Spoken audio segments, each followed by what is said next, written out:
কুরবানির পশুর নাম দিচ্ছে ডোনাল্ড ট্রাম্প। আছে নাকি কব কিছু কব বলবো? পশুর নাম কি দিছে? ডোনাল্ড।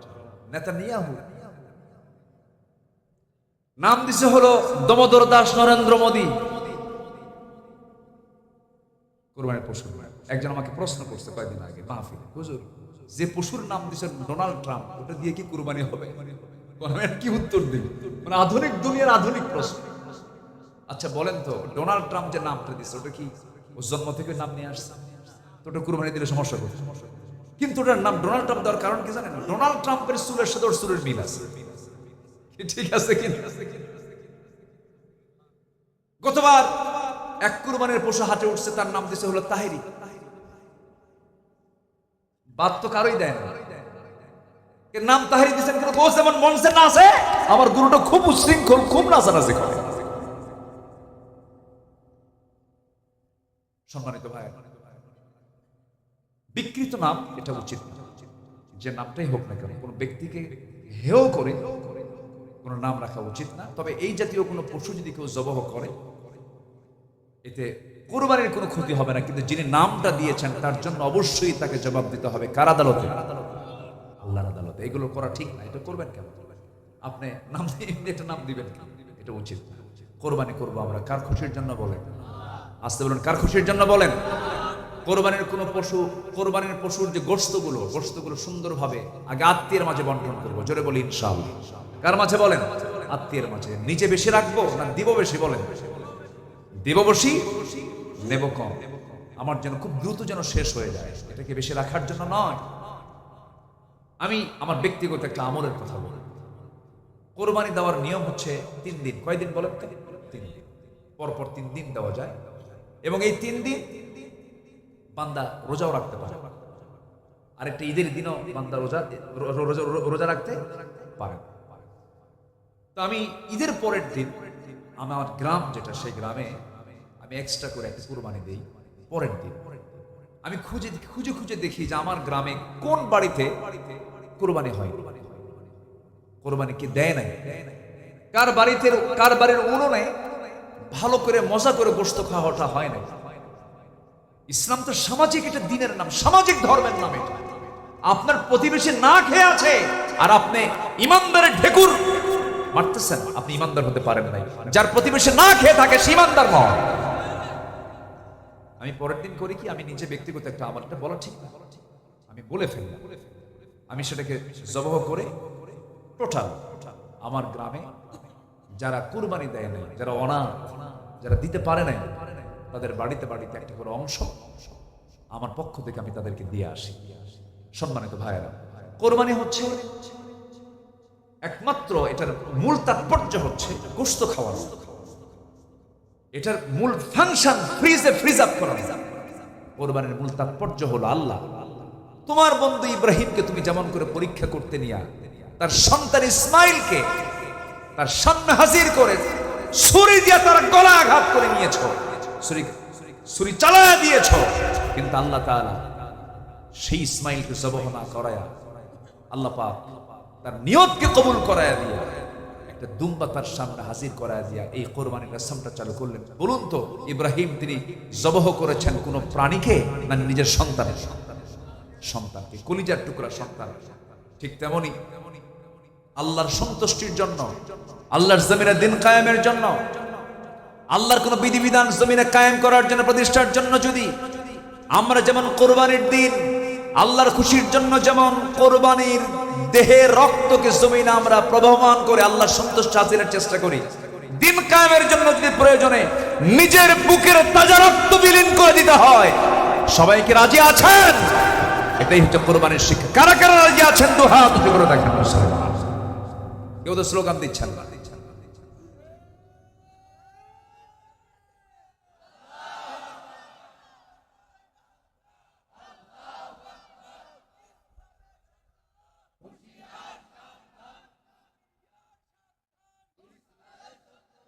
আল্লাহ কবুল করেন, জোরে বলি আমিন। তাহলে জীবন দেব আমরা কার পথে? জীবন দেব আমরা কার পথে? আল্লাহ আমার জান এবং মাল কিনে নিয়েছেন জান্নাতের বিনিময়ে। কিসের বিনিময়ে বলেন? জান্নাতের বিনিময়। আল্লাহর হক আদায় করার জন্য 10টা কাজ। 1 নাম্বার বলেছে শিরিক করা যাবে না। নাম্বার 2 হলো ভালো ঈমান আনতে হবে এবং টিকে থাকতে হবে সেই পথে। নাম্বার 3 হলো আল্লাহকে ভয় করা। নাম্বার 4 হলো আল্লাহর বিচারে ফয়সালা মেনে নেওয়া। আল্লাহ যা বলেছেন সেই জায়গায় কোনো প্রকার অভিযোগ না তোলা, আপত্তি না তোলা। নাম্বার 5 হলো সালাত কায়েম করা, যাকাত আদায় করা। নাম্বার 6 হলো হজ করা। আমার দেশে বহু লোক আছে সিডনি চলে যায়, স্ট্যাচু অফ লিবার্টি দেখার জন্য চলে যায়, আমেরিকা চলে যায়, ব্রিটেন চলে যায়, কিন্তু হজে যাওয়া হয় না। এমন পোড়া কপাল আমার দেশে আছে না নাই বলেন? আছে। সোনার দাম হলো 2.5 লক্ষ টাকা ভরি, কিন্তু আমার নবীর সোনার মদিনায় যেতে সময় মাত্র টাকা লাগে 1,40,000 50,000। খুব একটা কঠিন কিছু নয়। ওই যে কবিদের কবিতাটা এক সময় ছিল, মনে বড় আশা ছিল যাব মদিনায়, এরকম করে তারা কবিতাগুলো বলতেন। আজকে এটা বাস্তবতায় আমরা তা পাই না। এখান থেকে ঢাকা যেতে সময় লাগে 10 ঘন্টা 12 ঘন্টা মাঝে মাঝে, কিন্তু মক্কায় যাওয়ার জন্য ঢাকা থেকে মাঝে মাঝে সময় লেগে যায় মাত্র 5 ঘন্টা। খুব অল্প সময় আপনি যেতে পারবেন। হজের নিয়ত করে ফেলেন। 1 বছর আমের ব্যবসা করে 10 লক্ষ টাকা কামাই করলেন, মনে মনে ভাববেন যে টাকাটা পাবো, আল্লাহ তোমার ঘরটা দেখে আসবো। আল্লাহ বলেছেন ওমান দাখালাহু কানা আমিনা, যে বান্দা আমার ঘরে ঢুকবে, আমার হারামের মধ্যে ঢুকবে, আমি তাকে নিরাপত্তা দিয়ে দেবো। জোরকান সুবহানাল্লাহ। আরাফার ময়দানে যদি কোনো বান্দার হজ কবুল হয়ে যায়, নবজাতক শিশু মার পেট থেকে যেমন গুনাহ মুক্ত হয়ে দুনিয়াতে আসে, যার হজটা কবুল হয় আল্লাহ রাব্বুল আলামিন তাকে শিশুর মতো গুনাহীন করে আল্লাহ পাক তাকে প্রস্তুত করে নেন। আর যে বান্দার উপর হজ ফরজ হয়েছে কিন্তু হজ না করে মারা গেল, সে যেন বেদিন হয়ে মারা গেল। কি হয়ে মারা গেল? বেদিন হয়ে মারা গেল। হজের মাসে একটু আপনাদেরকে এই বিষয়ে কিছু কথা বললাম। নাম্বার 7 হলো সিয়াম পালন করা। সাওমুলি ওয়া নাজসি বিহি, এটা আল্লাহর হক। হজ আল্লাহর হক। ওয়ালিল্লাহি আলান নাসি হজ্জুল বাইতি মান ইসতাতা ইলাইহি সাবিলা। রোজা রাখবো আমরা। নাম্বার 8 হলো তওবা করব। তওবা করলে পরে সবচেয়ে বেশি খুশি হন তিনি কি আমার বলেন? আল্লাহ তাআলা। গুনাহ করেছেন গোপনে গোপনে, আল্লাহর কাছে মাফ চাইবো আমরা গোপনে গোপনে। আল্লাহকে বলবো আল্লাহ তুমি যেমন দুনিয়াতে আমার গুনাহকে গোপন করে নিয়েছো, আল্লাহ তুমি তোমার কাছে এটা গোপন করে তুমি আল্লাহ আমাকে মাফ করে দিও। আল্লাহর কাছে বেহায়ের মতো কাঁদতে হবে, আল্লাহর কাছে অস্থির হয়ে কাঁদতে হবে, চোখের পানি ফেলে ফেলে কাঁদতে হবে। আমার ভাইয়েরা, দুনিয়া থেকে আমিও বিদায় হব, আপনিও বিদায় হবেন। কেউ বাঁচার জন্য আসি নাই। যে কোনো মুহূর্তে দুনিয়া থেকে বিদায় নিয়ে নেব। মৃত্যু কিন্তু সহজ কোনো বিষয় নয়। ইদ্রিস আলাইহিস সালাম একদিন বলছেন আল্লাহ মৃত্যুর যন্ত্রণা কেমন আমাকে একটু দেখায় দাও তো, আমি একটু দেখতে চাই। মালাকুল মউত পাঠায় দিলেন, তার জান কবজ হয়ে গেল। আল্লাহ পাক তাকে আবার জিন্দা করলেন।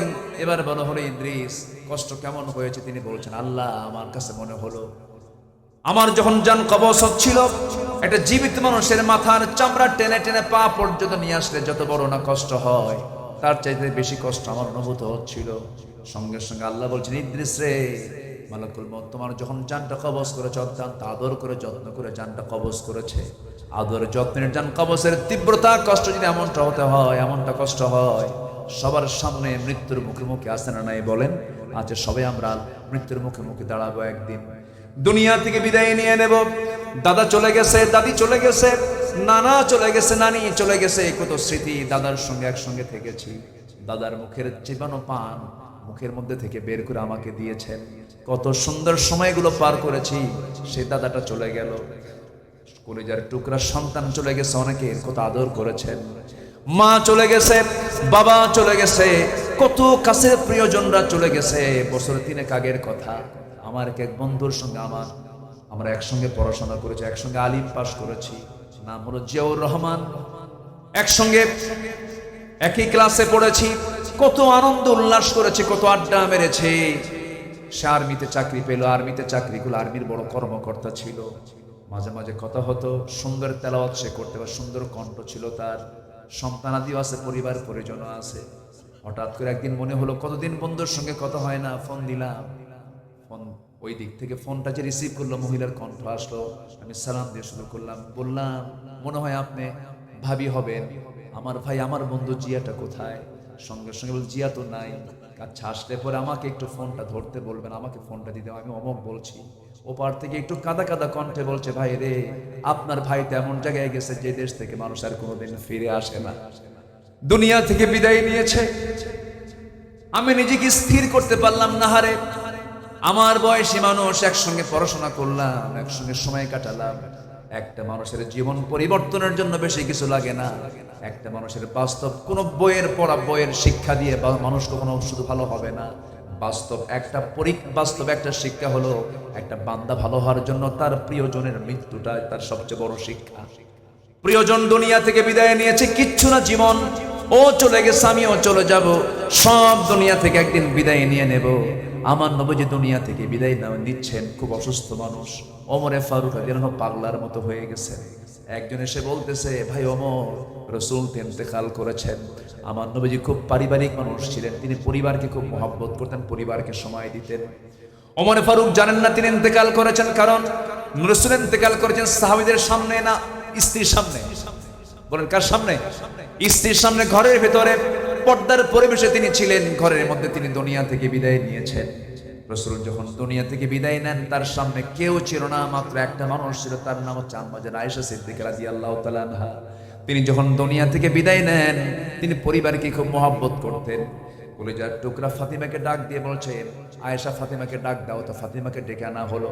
বলছেন, ফাতিমা রে, তুই দুনিয়াতে থাকবি, আমি দুনিয়া থেকে বিদায় নিচ্ছি, কিন্তু আমি তোকে না দেখলে থাকতে পারি না। আমার নবীজি মেয়েদেরকে খুব পছন্দ করতেন, মহব্বত করতেন। রাসূল বলেন, যার ঘরে 3টা মেয়ে আছে তার জন্য 3টা পৃথক জান্নাত। আমি 4টা মেয়ের বাবা। রাসূল মেয়েদেরকে খুব প্রাধান্য দিতেন, বলতেন, ও মেয়ের বাবারা, বাজার করতে গেলে পরে মেয়ের জন্য আগে বাজার করবা, ছেলের জন্য পরে বাজার করবা, মেয়েদেরকে দাম দিবা। আমি মেয়েদের বাবা, মেয়েদেরকে সম্মান করি। আমার রাসূল মেয়েদেরকে খুব মহব্বত করতেন, খুব আদর করতেন। ফাতিমা রাদিয়াল্লাহু আনহাকে বিয়ে দিলেন। বিয়ে দেওয়ার পর থেকে নিয়ে আমার নবীজি তার মৃত্যুর দিন পর্যন্ত 3টা দিন পার হতে দেন না। 3টা দিন চলে গেলে রাসূল অস্থির হয়ে যেতেন, আমার মেয়েটাকে দেখি না, ফাতিমাকে দেখি না, ছটফট করতেন। নবীজি এতটাই পারিবারিক ছিলেন, পরিবারকে খুব মহব্বত করতেন, সন্তানদের সময় দিতেন, বউদেরকে সময় দিতেন। আমার নবীজির 4টা স্ত্রী একদিন একসঙ্গে এসে নবীর সামনে দাঁড়িয়ে বলছেন, হুজুর, আপনি কাকে সবচেয়ে বেশি ভালোবাসেন? রাসূল বলছেন, কেন, কি হয়েছে হুজুর? আমাদের 4 জনের মধ্যে গন্ডগোল হয়েছে, আপনি আমাকে ভালোবাসেন, আপনি আমাকে ভালোবাসেন, সবাই বলে আমাকে বেশি ভালোবাসে। আপনার মুখ থেকে শুনতে চাই আপনি কাকে ভালোবাসেন। বলুন তো, এই প্রশ্নটা সহজ না কঠিন? কঠিন প্রশ্ন, বললেই তো কেসার লেগে যাবে, সমস্যা হয়ে যাবে। রাসূল বলছেন, একটু হিকমত খাটানো দরকার, তোমরা চলে যাও। তাদেরকে পাঠায় দিন আর বললেন, আগামীকালকে বলে দেব তোমাদেরকে আমি কাকে সবচেয়ে বেশি ভালোবাসি। ব্রেন খাটায় করলেন কি, সন্ধ্যা হতে হতেই, অন্ধকার হতে হতেই তিনি 8টা খেজুর হাতের মধ্যে নিলেন, 2টা করে প্যাকেট করলেন। 2টা খেজুর নিয়ে প্রথমে আম্মা জান আয়েশার ঘরে গিয়ে বলছেন, আয়েশা রে, আমি তোমাকে দারুণ ভালোবাসি, 2টা খেজুর দিয়ে গেলাম, তোমাকে যত ভালোবাসি 2টা খেজুর দিয়ে গেছি, এই কথা যেন অন্য কোনো স্ত্রীর কানে না যায়। দ্বিতীয় স্ত্রীর ঘরে একই কথা বললেন, তৃতীয় স্ত্রীর ঘরে একই কথা বললেন, চতুর্থ স্ত্রীর ঘরে গিয়ে একই কথা বলে 2টা করে খেজুর দিয়ে আসলেন, একই কথা বলে চলে আসলেন। পরের দিন সকালবেলা বুক ভরা আশা নিয়ে 4 জন চলে গেছে। হুজুর, আপনি বলেছেন আজকে জানাবেন কাকে বেশি ভালোবাসেন। রাসূল একটু মুস্কি হাসি মেরে বলছেন, ও আমার স্ত্রীরা, গত রাত্রিতে আমি লুকায় লুকায় যার ঘরে 2টা খেজুর দিয়ে আসছি, আমি তাকেই বেশি ভালোবাসি। সুবহানাল্লাহ বলবেন না? আমার নবীজির বিজ্ঞতা, আমার নবীজির কি সুন্দর সিস্টেম পদ্ধতি।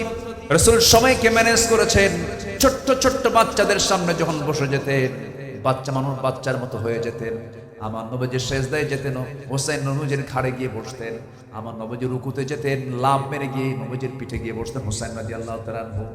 আমার নবীজি জুমার খুতবা দিতেন, হোসেন লম্বা লম্বা জুব্বা পরে বারবার প্যাঁচ লেগে পড়ে যান।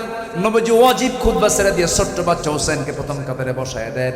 আমার বন্ধুগণ, যে মসজিদে ছোট্ট ছোট্ট বাচ্চাদের চিৎকার আওয়াজ শোনা যায়, যে মসজিদগুলোতে বাচ্চাদের কান্নার আওয়াজ শোনা যায়, এটা হচ্ছে রহমতের মসজিদ, বরকতের মসজিদ। জোরে বলেন সুবহানাল্লাহ।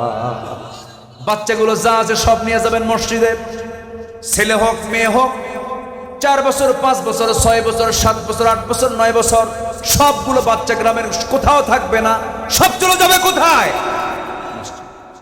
তারা হাঁটবে, তারা হাসবে, তারা কাঁদবে, তারা ঠেলাঠেলি করবে, তারা ঘুদাঘুদি করবে, কোনো ডিস্টার্ব করা যাবে না। নিজের চোখে দেখে আসলাম কাতারের সেন্ট্রাল মসজিদ, দোহার মধ্যে সবচেয়ে শ্রেষ্ঠ মসজিদ, কাতারের সেন্ট্রাল মসজিদ দেখে আসলাম। জাস্ট আমাদের দেশের বাইতুল মুকাররমের মতো সেন্ট্রাল মসজিদের প্রথম কাতারে আমি নামাজটা যখন পড়ছিলাম, খতিব নামাজটা শেষ করলেন, কয়েক শত ছোট্ট ছোট্ট বাচ্চারা দৌড় মেরে মেরে এসে খতিবের কপালে চুমা খায়। হাত টেনে ধরে, তার জামা টেনে ধরে। খতিবের সবাইকে সুন্দর করে আদর করছেন, স্নেহ করছেন। কিন্তু আমার দেশের মসজিদগুলো কিছু বুড়াদের দখলে, কিছু বুড়া মানুষ, এত বুড়া মানুষ চোখগুলো এত বড় বড় বানায়, বাচ্চাদের দেখলে পরে ওই বাচ্চাগুলো মনে মনে দোয়া করে, বুড়া তুই মরবি কোন দিন।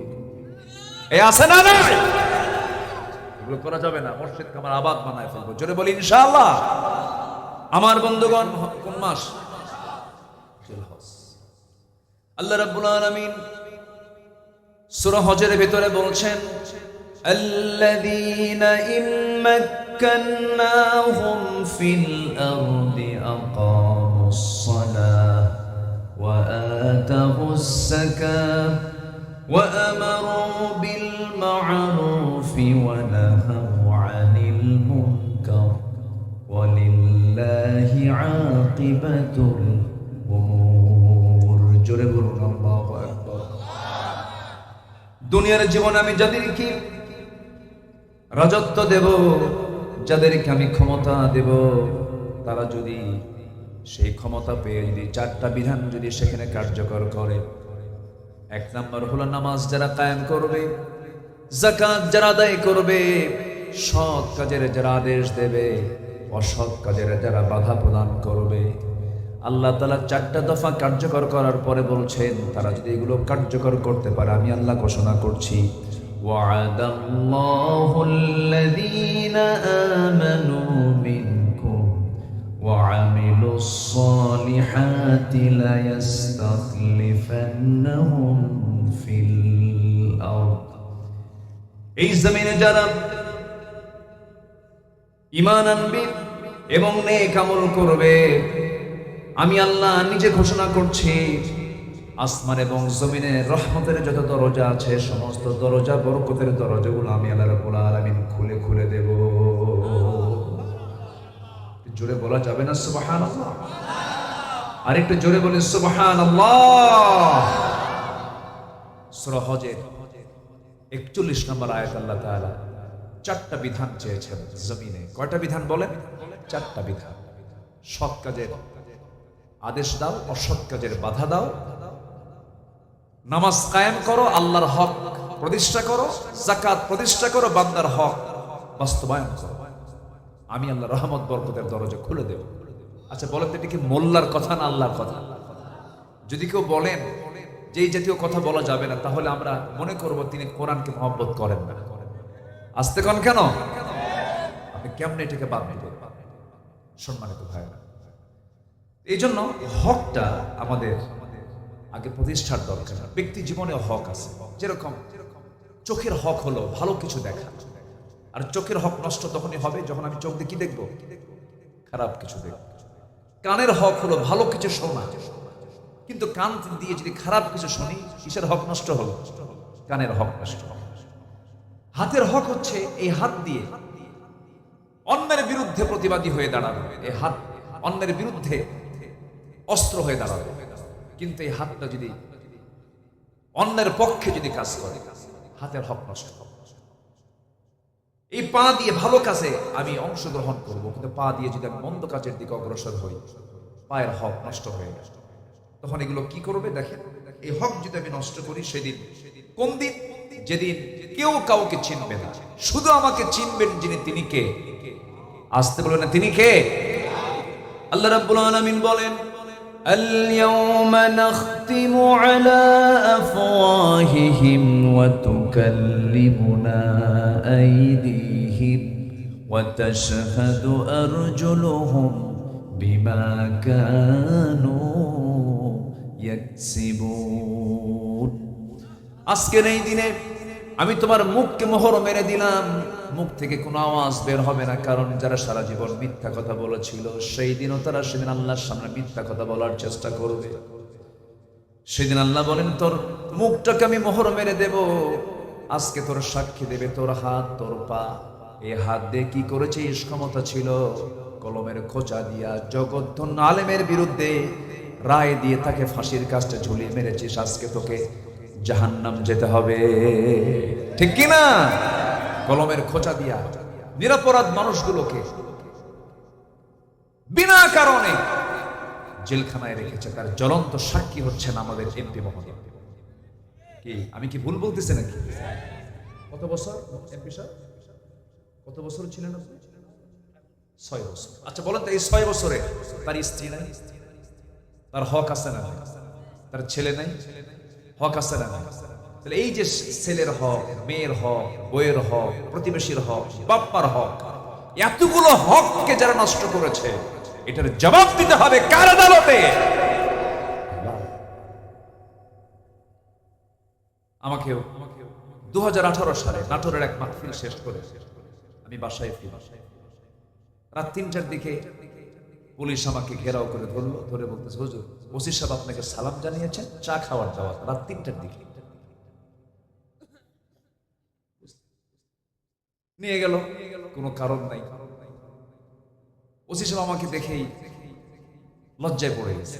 বোঝে তো, মানুষ তো বোঝে, মানুষের ভিতরে আল্লাহ পাক কমন সেন্স দিয়েছেন, ভালো মন্দ বোঝার কিন্তু সক্ষমতা প্রত্যেক বান্দার মধ্যে আছে না নাই? বলে হুজুর আমারে মাফ করে দিয়ে, উপর থেকে চাপ, কি করব, না ধরলে চাকরি থাকে, চাকরি বাঁচান তো ফরজ। আমি বললাম ইমান বাঁচান তো নফল, কি করব? থাকলাম, কোনো কারণ নেই ভাই, ফ্যান দিতে হবে না, এটার আওয়াজ বেশি দরকার নেই। তো আমি না থাক লাগবে। এরপরে বিনা কারণে, বিনা অজুহাতে আমাকে জেল খাটতে হলো। দোষটা কি ছিল? দোষটা হচ্ছে একটু অন্যায়ের বিরুদ্ধে কথা বলা, বাতিলদের বিরুদ্ধে একটু মুখ থেকে কিছু কথা বের করা, এটাই ছিল আমাদের অপরাধ। কেন? এই যে হকগুলো নষ্ট হলো, এটার জবাব দিতে হবে কার কাছে? আসতে বলবেন না, কার কাছে জবাব দিতে হবে? এই দুপা দিয়ে আপনি লাথি মারলেন, দুনিয়ার কোথাও রেকর্ড না হলেও আপনি মানুষ হয়ে আরেকজন মানুষকে লাথি মেরেছেন। আল্লাহর বান্দাকে আপনি লাথি মেরেছেন ক্ষমতার দাপট দেখিয়ে। এই পা একদিন সাক্ষী দিয়ে আপনাকে জাহান্নামের বাসিন্দা বানায়। এজন্য কোন হক আমরা নষ্ট করব। রাজি আছেন তো ইনশাআল্লাহ? জোরে বলে ইনশাআল্লাহ। সম্মানিত ভাইয়েরা, এখন এই হকের ভিতরে দুটো হক হচ্ছে গুরুত্বপূর্ণ। একটা হচ্ছে আল্লাহর হক, আরেকটা হচ্ছে বান্দার হক। আল্লাহর হক আছে না নাই বলেন তো? হাক্কুল্লাহ ওয়া হাক্কুল ইবাদ। বান্দার হকের মধ্যে বাপ মার হক আছে, ভাইয়ের হক আছে, বোনের হক আছে। বোনের হক কি? ভাইটা 2 বিঘা পাবে, বোনটা 1 বিঘা পাবে। এটা কার হক? ভাইটা 1 ভাগ পাবে, আর বোনটা কয় ভাগ পাবে? ভাইটা 2 ভাগ পাবে, বোনটা কয় ভাগ পাবে? 1 ভাগ পাবে। এটা কি বোনের হক? এটা ভাইয়ের হক 2 ভাগ, বোনের হক 1 ভাগ। কিন্তু বোনের 1 হকও দেয় না। এরকম ভাই তো মনে হয় 4 ঘাটে আছে, আছে, এরকম আছে। যদি দিতেও চায়, যে জমিটা সবচেয়ে তো অকেজ, সেই জমিটা খুঁজে খুঁজে বের করে বলে, বোন তুই এটা নিলে নে, না হলে দিয়া যা। আছে কি না? মনে হয় অনেকে রাগ করতেছে, হুজুর আপনি তো জমি ভাগ করে দিয়ে যাচ্ছেন, এরকম মনে করতেছেন নাকি আপনারা? আচ্ছা দুনিয়াটা যাওয়া ভালো না জান্নাত যাওয়া ভালো? বলেন। দুনিয়া চলে যাক, দুনিয়া না হয় আমার হেরে যাক, কিন্তু জান্নাতকে হারানো যাবে? কারো হক নষ্ট করা যাবে না। আপনি একজন বান্দাকে অপমান করলেন, বাজে কথা বলে গালি দিলেন, এটা আপনি একটা হক নষ্ট করে ফেলেছেন। সেই লোকটা সালাম পাবার যোগ্যতা রাখে, আপনি তাকে সালাম দিলেন না, তাকে গালি দিলেন। আপনি ওই বান্দার কাছে মাফ না চাওয়া পর্যন্ত আল্লাহ আপনাকে মাফ করবেন না। আপনি কাউকে থাপ্পড় মেরেছেন, ওই বান্দা কষ্ট পেয়েছে, আপনাকে মাফ করে নাই। বিনা কারণে আপনি জুলুম করেছেন, থাপ্পড় মেরেছেন, ক্ষমতার দাপট দেখিয়েছেন, কিন্তু লোকটা মাফ করে নাই, আল্লাহ পাক আপনাকে মাফ করবেন না। এই জন্য বান্দার হকটা বড় কঠিন ব্যাপার। এই সমস্ত বিষয়গুলো মাথায় রাখতে হবে। এই দুনিয়াতে আমার প্রত্যেকটা সেকেন্ডকে কাজে লাগাতে হবে, কোনো মুহূর্তকে নষ্ট করা যাবে না, 1 সেকেন্ডকে নষ্ট করার কোনো সুযোগ নেই। কারণ আল্লাহ রাব্বুল আলামিন বলছেন, আল্লাহ রাব্বুল আলামিন সুন্দর করে জানাচ্ছেন, জীবন মৃত্যু কেন দিলাম শোনো। হুয়াল্লাযী খালাকাল মাউতা ওয়াল হায়াতা লিয়াবলুয়াকুম আইয়ুকুম আহসানু আমালান ওয়া হুয়াল আজিজুল গফুর। জোরে বলুন আল্লাহু আকবার। তিনি সেই মহান প্রভু যিনি মৃত্যু এবং জীবন সৃষ্টি করেছেন, যেন তিনি বুঝে নিতে পারেন তোমাদের মধ্যে কোন কোন বান্দাগুলো নেক আমল করে যেতে পারে। জোরে বলি সুবহানাল্লাহ। আমার নবীজি একদিন এক সাহাবীকে প্রশ্ন করলেন, মুআজ রাদিয়াল্লাহু আনহু বলেন, রাসূল আমাকে প্রশ্ন করলেন, ইয়া মুআজ, হাল তাদরি হাক্কুল্লাহি আলা ইবাদিহি ওয়া মা হাক্কুল ইবাদি আলা আল্লাহ? হে মুআজ, তোমার কি জানা আছে আল্লাহর উপরে বান্দার হক এবং বান্দার উপরে আল্লাহর হকটা কি তোমার জানা আছে নাকি? সঙ্গে সঙ্গে তিনি বললেন, কুলতুল্লাহু ওয়া রাসূলুহু আ'লামু। আমি বলে ফেললাম, হে রাসূল, এই ব্যাপারে আল্লাহ এবং রাসূলের সবচেয়ে বেশি ভালো জানেন। রাসূল সঙ্গে সঙ্গে বলেছেন, ফাইন্না হাক্কুল্লাহি আলাল ইবাদি আন ইয়া'বুদুহু ওয়া লা ইউশরিকু বিহি শাইআন ওয়া হাক্কুল ইবাদি আলাল্লাহ আল্লা ইউআযযিবা মান লা ইউশরিকু বিহি শাইআন। বান্দার উপর আল্লাহর হক হলো বান্দা কখনো শিরকের ধারে পাশেও যাবে না, আর আল্লাহর উপরে বান্দার হক হতেছে ওই বান্দাকে কোন আযাব না দিয়া তাকে জান্নাত বুঝায়া দেওয়া। জোরে কোন সুবহানাল্লাহ। তাহলে এখান থেকে স্পষ্ট হলো যে আল্লাহ পাক আমাকে মাফ করবেন একটা অপরাধ না করলে, সেটা হলো শিরকের কোনো অপরাধ করা যাবে না, শিরকের কোনো গুনাহ করা যাবে না। আমার কথা কি বোঝা যাচ্ছে ভাই? কষ্ট পাচ্ছেন না তো? আপনারা কোন জেলার মানুষ? এখানে কোনো প্রজা টজা নাই, সবাই রাজা। কিন্তু রাজ আবার শাহী, বিশাল ব্যাপার, তাই না? এখানে আসে বসে রাজশাহী, আরেকটা আছে হলো রাজবাড়ি, আছে না? এখানে কোনো রাজা নাই, সব এখানে কোনো প্রজা নাই, সব রাজা। মাশাআল্লাহ। আবার আমের নামও আছে রাজভোগ, আছে না? রাজভোগ আছে, রানী ভোগ আছে, গোবিন্দ ভোগও আছে। আম খেতে মজার, নামটা খুব একটা জুতের না। গোবিন্দ ভোগ খুব মজার আম, কিন্তু গোবিন্দ ভোগ যে কেমন নাম হলো বুঝলাম। গোপাল ভোগ, গোবিন্দ ভোগ, হাড়ি ভাঙ্গা, মাজা ভাঙ্গা, কত আমের নাম। ওইদিকে চাঁপাইনবাবগঞ্জে আমি আজ থেকে আরো 20 বছর আগে এক মাহফিলে গিয়েছিলাম। মুরব্বীটা মারা গেছে শুনলাম, ওনার প্রায় 150 বিঘা আমের বাগান ওই চাঁপাই শিবগঞ্জ। তো আমি ওনাকে বললাম, চাচা আপনাদের এলাকার একটা আম আমার খুব প্রিয়, সে আমের নামটা হলো ন্যাংরা। তো ন্যাংরা আমটা খুব মজা লাগে, কিন্তু আমের এই নামটা দিল কি? তো উনি বলতেছেন, হুজুর মনে হয় ন্যাংরা কোনো লোকে এই গাছটা লাগাইছে। উনি জাস্ট একটা তফসিল করে দিয়েছে। সম্মানিত ভাইয়েরা, আপনারা খুব বরকতি এলাকার মানুষ, বলি আলহামদুলিল্লাহ। এখানকার পানি স্বচ্ছ পরিচ্ছন্ন। একটু ফরিদপুর ওই বাগেরহাটের দিকে যান, পিরোজপুরের দিকে যান, ডাবের পানি আর কত লবণ, তার চাইতে ঘন লবণ হলো ওই ডিপ টিউবওয়েলের পানি, খাওয়া যায়, আর্সেনিকে ভরা। সেদিক থেকে রাজশাহীর এই ম্যাক্সিমাম অঞ্চলের পানি সবুজ।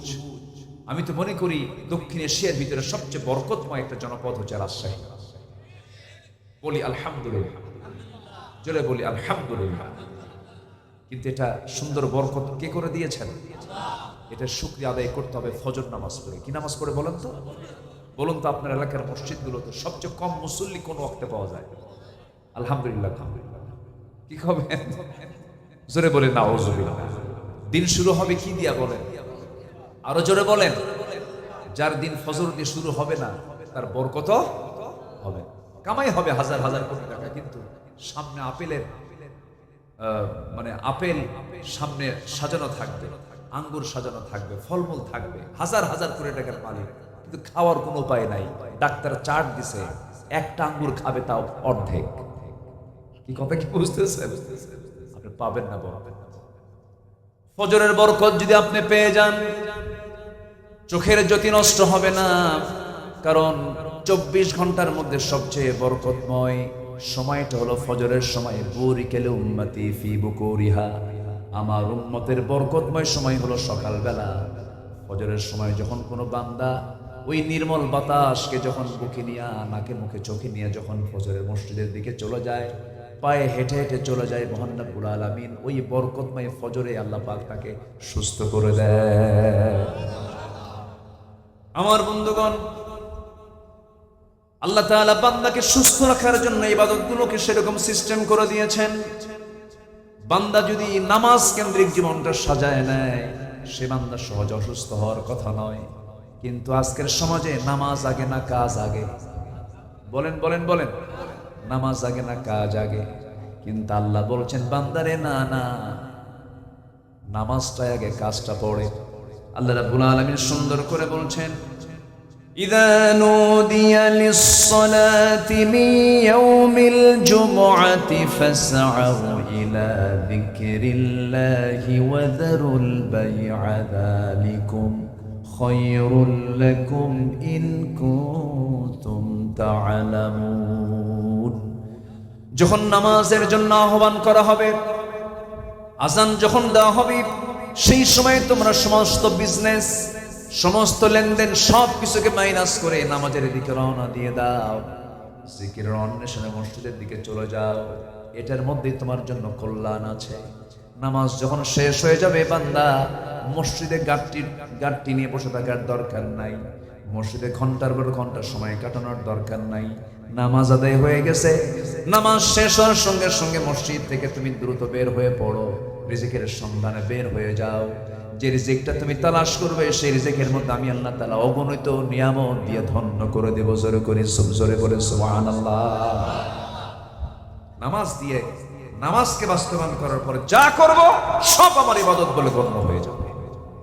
নামাজ বুকটা ফেটে যায়, জানেন?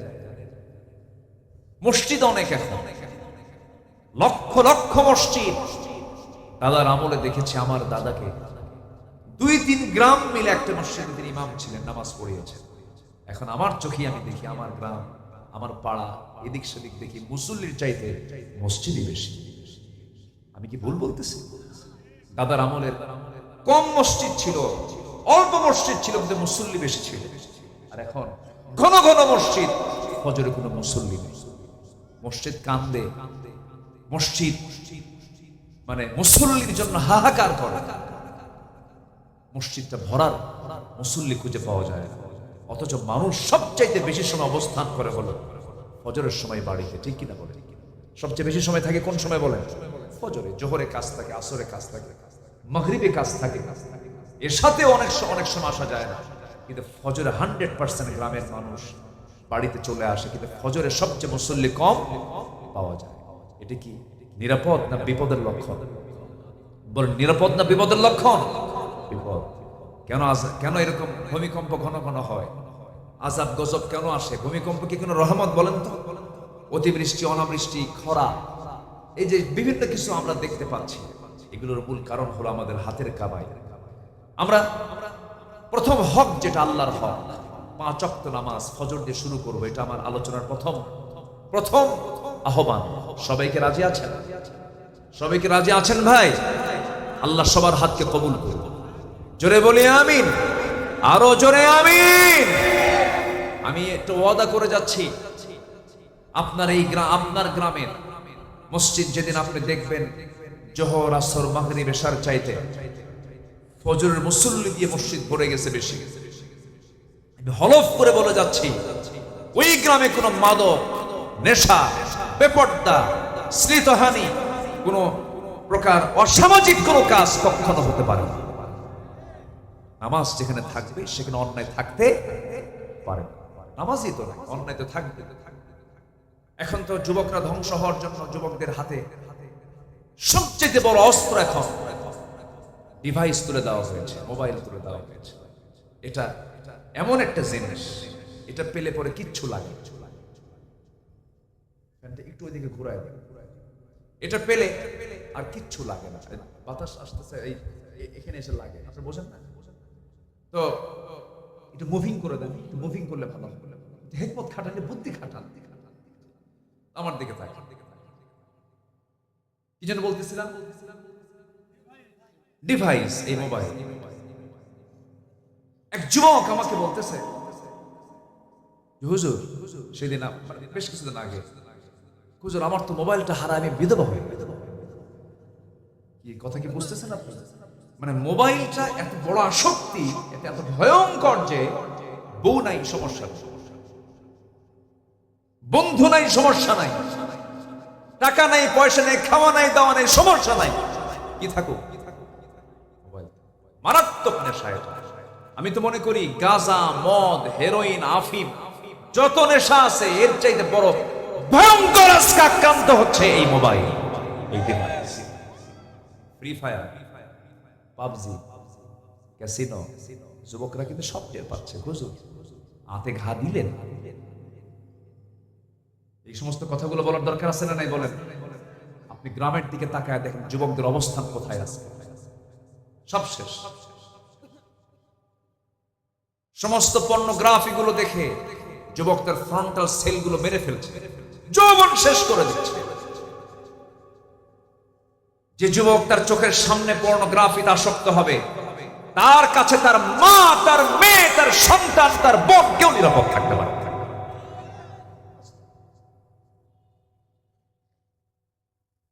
আজকে মানুষের জাহলিয়াতকে, মানে মানুষ আজকে এত নিকৃষ্ট যে কুকুর শুকুরকেও তারা হার মানিয়েছে। কুকুর শুকুরের মধ্যে যে বিকৃত যৌনাচার নাই সেটা আজকে মানুষের মধ্যে ঢুকে যাচ্ছে। আমেরিকার পার্লামেন্টে সমকামিতার আইন পাশ হয়। এই আধুনিক দুনিয়া, আধুনিক আমরা কোন দুনিয়া বসবাস করছি? আজকে পুরুষ পুরুষের সাথে সমকামিতায় লিপ্ত হয়, নারী নারীতে আকৃষ্ট হয়, যা কুত্তা বিলাইয়ের মধ্যেও নাই। কুকুর শুকুরের মধ্যে আজকে মানুষ কত জঘন্য মানসিকতা মানুষের মধ্যে তৈরি হয়েছে। এটার মূল কারণ হলো ইসলাম থেকে কাছে না দূরে। আসতে বলি ইসলাম থেকে কাছে না দূরে। সব তো দেখলাম, সব দেখা শেষ করেছি। আমরা ইসলামকে দেখতে চাই পরিপূর্ণ রূপে। জোরে বলে ইনশাআল্লাহ। ইসলাম কি অপূর্ণাঙ্গ না পূর্ণাঙ্গ? বলেন, ইসলামকে আমরা দেখতে চাই অপূর্ণাঙ্গ না পূর্ণাঙ্গ? ইসলামকে আমরা পূর্ণাঙ্গ দেখতে চাই, জীবনের সব জায়গায় দেখতে চাই। জোরে বলি ইনশাআল্লাহ। আল্লাহ কবুল করুন, জোরে বলে আমিন। আজকে সমাজে যাকাত প্রতিষ্ঠা না সুদ প্রতিষ্ঠা? বলো কোনটা প্রতিষ্ঠিত হয়েছে? বলো সুদ। চারঘাটে মনে হয় সুদের মাত্রা একটু কম আছে। সুদ আছে, বিসমিল্লাহ কয়ে খাবেন। কি বলবো আর, হাজার বছর ওয়াজ করে এই সুদ বন্ধ হবে না। আজকে আমার আলোচনায় খুব একটা মজা পাবেন না, হক নিয়ে কথা তো, এই আলোচনার মধ্যে তেমন রসকস পাবেন না, কিন্তু এটা যদি আমল করতে পারি জান্নাত সহজে মিলে যাবে। জোরে বলে সুবহানাল্লাহ। খালি এমনি কি কান্দে খুঁজতে লাভ আছে বলেন? খালি ওয়াজ শুনলেন আর কানলেন, কিন্তু নামাজ পড়লেন না, লাভ তো নাই। সম্মানিত ভাইরা, ওই ছোট্ট একটা গ্রামের একটা কথা আছে মনে হলো। ছোট্ট একটা মেয়ে 8 বছর বয়স, হাউমাউ করে কাঁদতেছে। তার কান্না দেখে তার মা এসে বলতেছে, মা তুমি কান্দো কেন? মা তোর কান্নার থামে না। ওই মেয়েটার কান্না দেখে ওই মাটাও কাঁদে, দুইজনে কান্দা শুরু করছে। মেয়েরা কিন্তু আরেকজনের কান্না দেখলে কান্দে কিনা বলেন, তাদের মধ্যে একটু কান্নার পরিমাণটা বেশি, আল্লাহ পাক মায়া দয়া বেশি দিয়েছে। তো মা মেয়ে দুইজনে কান্দে, দুইজনের কান্না দেখে আশেপাশে যত মহিলা আছে সবাই এসে এরাও কান্দে। শেষমেশ সবাই কান্না থেমে এখন ওই ছোট্ট বাচ্চা 8 বছরের বয়সে মেয়েকে বলছে, মা তুমি কান্দলা কেন? আমরা তো সবাই তোমার জন্যই কান্দলাম, কান্নার উদ্দেশ্য কি, রহস্য কি? এখন মেয়েটা বলে, ছোট্ট মেয়েটা বলতেছে, মা আমার বয়স এখন 8 বছর, আমার যখন 16 বছর 20 বছর হবে তখন আমার বিয়ে হবে। বিয়ে হওয়ার পরে আল্লাহ পাক আমাকে একটা ছেলে দিবে, সেই ছেলের বয়স যখন 8 বছর হবে, ও যদি মরে যায় আমি এই টেনশন থাকবো কেন? এই জন্য আমি এই কথা কি বুঝতেছেন? এমনি তো কান্নাকাটি করে লাভ নেই। জান্নাত পাওয়ার জন্য শর্ত হলো হক নষ্ট করা যাবে না, ফরজ লঙ্ঘন করা যাবে না, বড় কোনো কবিরা গুনাহ করা যাবে না, বড় কোনো কবিরা গুনার দিকে যাওয়া যাবে না। ছোট ছোট গুনাহ আল্লাহ পাক এত বড় দেখবেন কেন? আল্লাহ পাক নিজেই বলছেন, ইন তাজতানিবু কাবাইরা মা তুনহাউনা আনহু নুকাফির আনকুম সাইয়্যাতিকুম ওয়া নুদখিলকুম মুদখালান কারীমা। তুমি যদি বড় বড় গুনাহগুলোকে ছেড়ে দাও, ছোট ছোট গুনার দিকে আমি আল্লাহ নজরে দেব না। এই গুনাহগুলোকে মাফ করে দিয়ে আমি তোমাকে সুন্দর সম্মানজনক জান্নাত আমি তোমাকে দিয়ে দেব। জোরে বলি সুবহানাল্লাহ। তাহলে গুনাহ ছাড়তে হবে। কোন গুনাহ বলেন? বড় গুনাহ, শিরক, হক, বাপ মাকে না দেখা, মিথ্যা সাক্ষী দেওয়া, সতী নারীর উপরে মিথ্যা অপবাদ চাপায়া দেওয়া, গীবত করা, জুলুম করা, জেনা করা, হত্যা করা, জাদু করা, সুদ খাওয়া, এগুলো তো মনে হয় আমার দেশে নাই। আছে না নাই? মদের দোকান রাজশাহীতেও আছে। দোকান যেহেতু আছে, কাস্টমার নাই। আসতে কয় দোকান যেহেতু আছে, দোকানের মালিক নাই, লাইসেন্স নেই। লাইসেন্স উনিও কিন্তু সবে কদরের রাত থেকে আল্লাহর কাছে যা মাফ চা, আল্লাহ আমারে মাফ করে দাও, কিন্তু সুদের দোকান, মদের দোকানদার। কিসের দোকানদার বলেন তো? তাহলে এখন বলেন তো, দোয়া আগে আল্লাহর কাছে চাওয়া দরকার না আগে বড় গুনাহ ছাড়া দরকার? বলেন তো, বলেন কি ছাড়া দরকার? গুনাহ ছাড়া দরকার। তাহাজ্জুদ আপনার বাদ পড়ে গেছে, সমস্যা তেমন নাই। নফল নামাজ বাদ পড়ে গেছে, সমস্যা তেমন নাই। কিন্তু আপনি সুদ খান না, আপনি জেনা করেন না, আপনি মদের কারবার করেন না, আপনি জমির আইল ঠেলাঠেলি করেন না, আপনি এই সমস্ত বড় বড় গুনাহ থেকে নিজেকে বিরত রাখতে পেরেছেন, আপনার 2-1 রাত তাহাজ্জুদ মিস হলে তেমন কোনো ক্ষতি হবে না। আল্লাহ পাক আপনাকে এই বড় বড় গুনাহ ছাড়ার জন্য আল্লাহ পাক আপনাকে জান্নাত দিয়ে দিবেন। জোরে বলেন সুবহানাল্লাহ। বড় গুনাহ করা যাবে না, এবং কোন গুনাহকে আবার খাটো চোখে দেখা যাবে না। ঈমানদার যারা কোন গুনাহকে তারা ছোট চোখে দেখবে না। দা মা ইউরবিক ওয়া ইলা মা লা ইউরবিক, যা তোমাকে সন্দেহে ফেলে দেয় সেই কাজ তুমি করতে যেও না। আমার দেশে ভাত খাওয়া লোক বেশি না বিড়ি খাওয়া লোক বেশি? বলেন বলেন, ভাত খাওয়া লোক বেশি না বিড়ি খাওয়া লোক বেশি? বিড়ি খায় বেশি। পরিমাণ কোনটা বেশি? ভাতের পরিমাণ বেশি না বিড়ির পরিমাণ বেশি? কি কয়? কত বেলা ভাত খাওয়া বাদ পড়ে, কিন্তু কি বাদ পড়ে না? ভাত খাওয়ার সময় পায় না, কিন্তু কোনটা ছাড়ে না? কোথায় যে একটা কামড় মারে, দরবার হচ্ছে না, ব্রেন কাজ করতেছে না। মাতব্বর বলতেছে আমার তো ব্রেনই কাজ করে না, তোমরা থামো, আমি একটু আসি। ওতে খাতে যায় কয়েকটা টানটুন মেরে ব্রেন সেট আপ দিলাম, রিফ্রেশ করলাম। এ আসে না নাই? বলেন আসে না নাই? হাইরে টানা টানে কুষ্টিয়ার দিকে। কুষ্টিয়া তো পাশাপাশি, রাজশাহীর পাশাপাশি। কুষ্টিয়ার লোকগুলো রাজশাহীতে এসে মেডিকেলে চিকিৎসা সেবা নেয়। কুষ্টিয়া তো পাশাপাশি না, পাকশি হয়ে চলে আসে রাজশাহী। রাজশাহী তো আপনাদের অনেক ডেভেলপ, আলহামদুলিল্লাহ। তো কুষ্টিয়ার এই অঞ্চলগুলোতে বিশাল আবাদ হয়, তামাকের আবাদ। তামাকের গাছ দেখছেন কিনা আমি জানি না। তামাকের পাতাগুলো এত বড় আর এত সজীব, এত মজবুত পাতা, এত সবুজ পল্লব, মানে এত দেখতে এত সুন্দর, মনে হয় আমি খাই। তাজা পাতা, মানে খুবই সুন্দর, একদম বড় বড় পাতাগুলো, মজবুত পাতা। এই পাতাগুলো আমি একদিন দেখে ভাবলাম যে এই যে মাঠকে মাঠ লাগাইছে, কোনো এই তামাক আবাদের কোনো জমিতে বেড়া নাই কেন? এইগুলো তো নষ্ট হয়ে যাওয়ার কথা, গরু ছাগল খাওয়ার কথা। একজনকে ডাক দিয়ে বললাম, ভাই এই যে মাঠকে মাঠ লাগাইছেন তামাক, এই গরু ছাগল খান? হুজুর কুত্তাও খায়। আপনাকে রাগ করতেছেন? হুজুর আপনি কোন গ্রামার যে খাটাচ্ছেন হুজুর? তাহলে দেখেন এই তামাক গাছের ক্ষতিকর দিক ছাগল বোঝে, গরু বোঝে, 4 পা বোঝে, কয় পা বোঝে না? কোন পায়ের দাম বেশি? 4 পায়ের দাম বেশি না 2 পায়ের দাম বেশি? 2 পায়ের দাম বেশি। মানুষ বোঝে। উলাইকা কাল আনআম বাল হুম আদাল। আল্লাহ বলছেন এরাই হলো চতুষ্পদ জন্তু, এরাই চতুষ্পদ জন্তু। আল্লাহ বলতেছে ওরা না, তার চেয়ে বেশি, বাল হুম আদাল, তার চেয়ে বেশি খায়। এটা কি আমার ফতুয়া না আল্লাহর ফতুয়া? আল্লাহর ফতুয়া। মাহফিল এসে প্রশ্ন করে, হুজুর বিড়ি খাওয়া কি? মাহফিলের হুজুর তো আপনার জবাব দেবেন না। আপনি রাজশাহী মেডিকেল কলেজের কোন ডাক্তারকে গিয়ে বলেন, লাংসের যারা ট্রিটমেন্ট করেন, এই ফুসফুস নিয়ে যাদের ফাংশন, তাদের কাছে গিয়ে বলবেন, ও ডাক্তার মহাশয় বিড়ি খাওয়া কি? সঙ্গে সঙ্গে তিনি জবাব দিবেন, বিড়ি খাওয়া হলো ক্যান্সারের কারণ, বিড়ি খাওয়া হলো যৌন রোগের কারণ, বিড়ি খেলে পরে হৃদরোগের কারণ হয়ে যায়, হার্ট স্ট্রোক হয়, ক্যান্সার হয়, এরপরে বিভিন্ন জটিল জটিল রোগ আক্রান্ত হয়ে যায়, শ্বাসযন্ত্র তার নষ্ট হয়ে যায়। তাহলে এখন বলুন, যে নেশা পান করলে পরে ক্যান্সার হতে পারে, সেই বিড়ি খাওয়াটা ইমানদারের জন্য জায়েজ না না জায়েজ? ওয়ালা তুলকু বিআইদিকুম ইলাত তাহলুকা, নিজকে তুমি ধ্বংসের দিকে ঠেলে দিও না। আল্লাহ পাক আমার আপনার লাঞ্চ দিয়েছেন ফ্রেশ, আর এটাকে আমি বিড়ি খায়া এটাকে আমি পচায়া দিলাম, এটা কি ভালো কাজ হতে পারে? এই অঙ্গের হক নষ্ট করলাম কিনা বলেন? আজকে আমার সাবজেক্ট কি বলেন? কি আব্দুল হক? হ্যাঁ, আব্দুল হক না, এটা হচ্ছে বান্দার হক, আল্লাহর হক। আসো ধীরে ধীরে আমরা আল্লাহর হকটা একটু জানলাম, যে আমরা শিরিক করব না। রাজি আছেন তো সবাই? আমরা ইনশাআল্লাহ সবাই রাজি আছেন তো ইনশাআল্লাহ? আর দিন শুরু করবে কোন নামাজ দিয়ে বলেন? বলেন কোন নামাজ দিয়া?